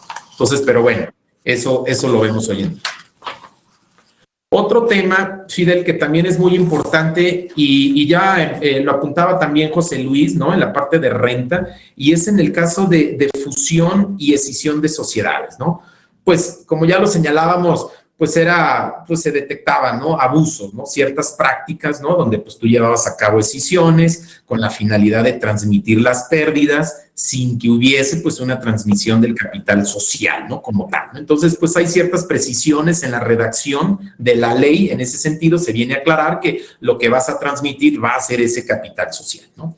Ahora, también otro cambio es que con motivo del ejercicio de facultades de comprobación, pues la autoridad puede, si detecta que una fusión o una escisión carece de razón de negocios o no cumple con los requisitos, pues te la van a considerar como enajenación para efectos fiscales. Esto, desde luego, guarda relación con la reforma al artículo 5A, ¿verdad? Hace un par de años, donde, pues, como sabemos, está esta cláusula general antiabuso que pues establece que el fisco, con motivo del ejercicio de facultades de comprobación, cuando detecte que un acto jurídico carece de razón de negocios y genere un beneficio fiscal, pues efectivamente te lo puede recaracterizar para efectos fiscales, ¿no? Conforme a la operación que realmente quisiste llevar a cabo, ¿no? Entonces, pues sí hay que ligarlo, digo, esto te pueden cuestionar la razón de negocios de una fusión y de una escisión, pero sí tiene que ser con motivo de un ejercicio de facultades de comprobación, pues ahí también tiene que verificar que no hay razón de negocios, la autoridad lo tiene que probar. Y bueno, aquí para eso, para constatar que haya una razón de negocios o no, puede considerar tus operaciones relevantes relacionadas con la fusión y escisión llevadas a cabo 5 años antes y 5 años posteriores, ¿sí? Y pues la misma ley establece que se considera como una operación relevante, ¿no? Y pues bueno, muy a grosso modo es cuando transmites acciones de las sociedades, transmites activos, algún segmento del negocio o cuando hay un aumento o disminución en el capital social de las sociedades involucradas, ¿no? En esta fusión y escisión. Okay. También en los casos de fusión y escisión, pues ya existe, bueno, ya lo apuntaba, ¿no? Existe la obligación de presentar un dictamen fiscal, ¿no? Bueno, pues un dictamen de esos estados financieros previos a la fusión y aquellos que arroje como resultado de la fusión y la escisión, ¿no? Entonces, aquí yo destaco, Fidel, que es muy importante lo que ya hemos platicado en otros webinars, ¿no? De documentar bien esa razón de negocios. Como ya lo ha apuntado el SAT en su plan maestro de fiscalización, pues hoy en día han identificado ciertas áreas de riesgo, ciertas operaciones que se han prestado a abusos, de ahí que la fiscalización va a ir encaminada a revisar ese tipo de operaciones y en específico la razón de negocios de estas, ¿no? Entonces, de ahí que hay que documentar bien esas razones financieras, de negocios, proyecciones financieras, económicas, todo, ¿no? Que envuelve una operación de esta naturaleza y sobre todo la materialidad de las operaciones, porque también nos lo van a estar requiriendo como ya lo están haciendo hoy en día.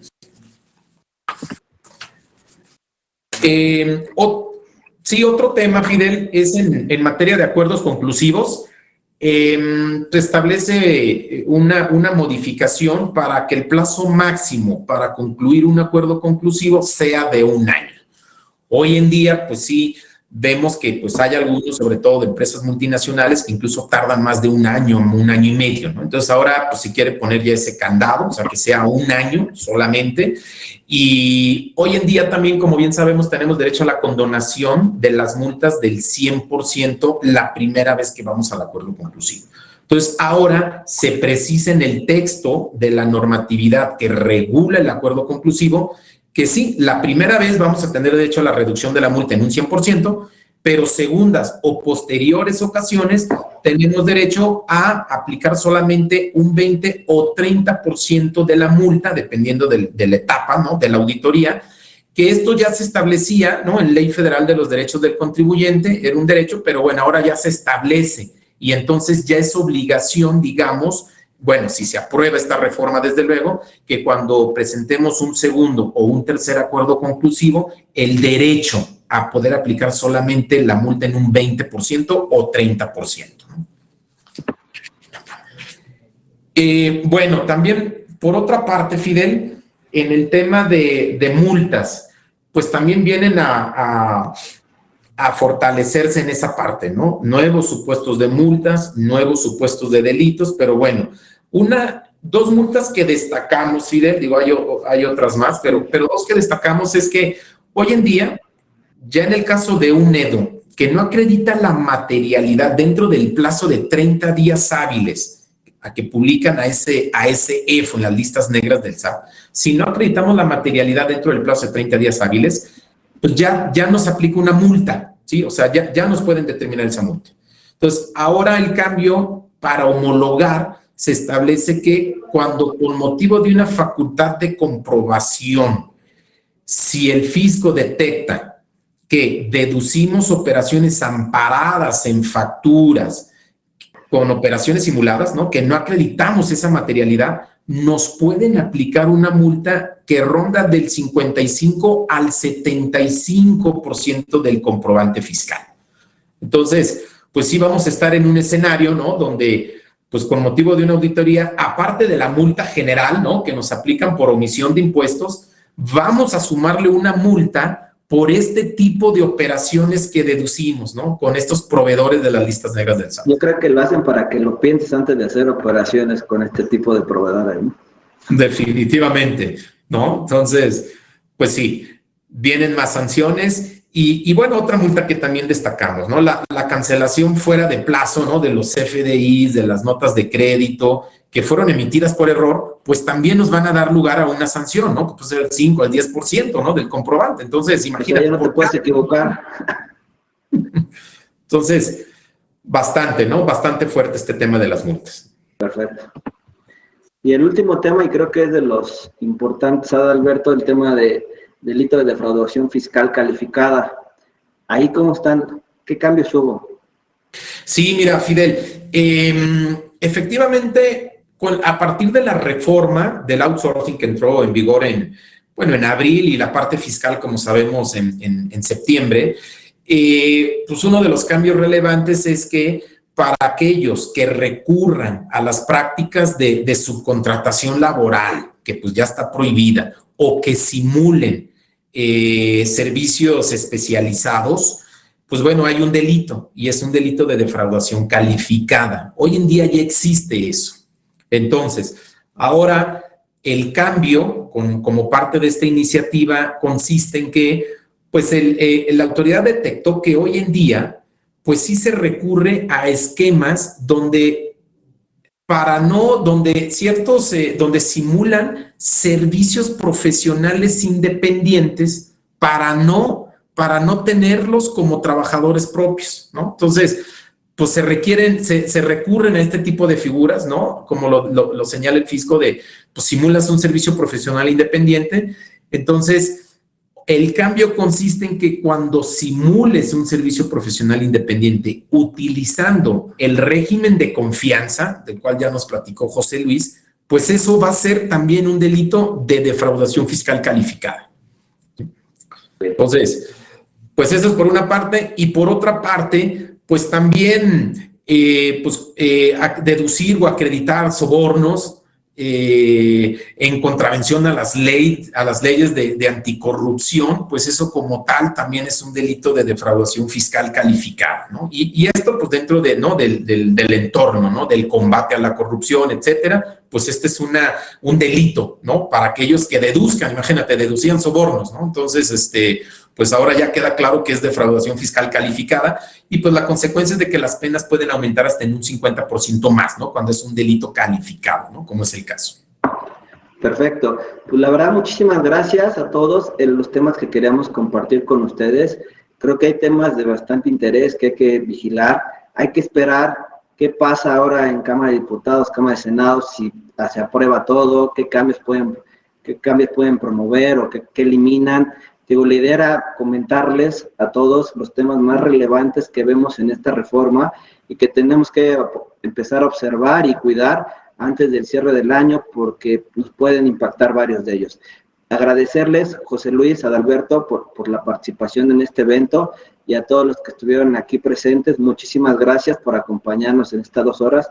Espero que haya sido de su utilidad y espero que nos sigan en redes sociales y en todas las partes AGL.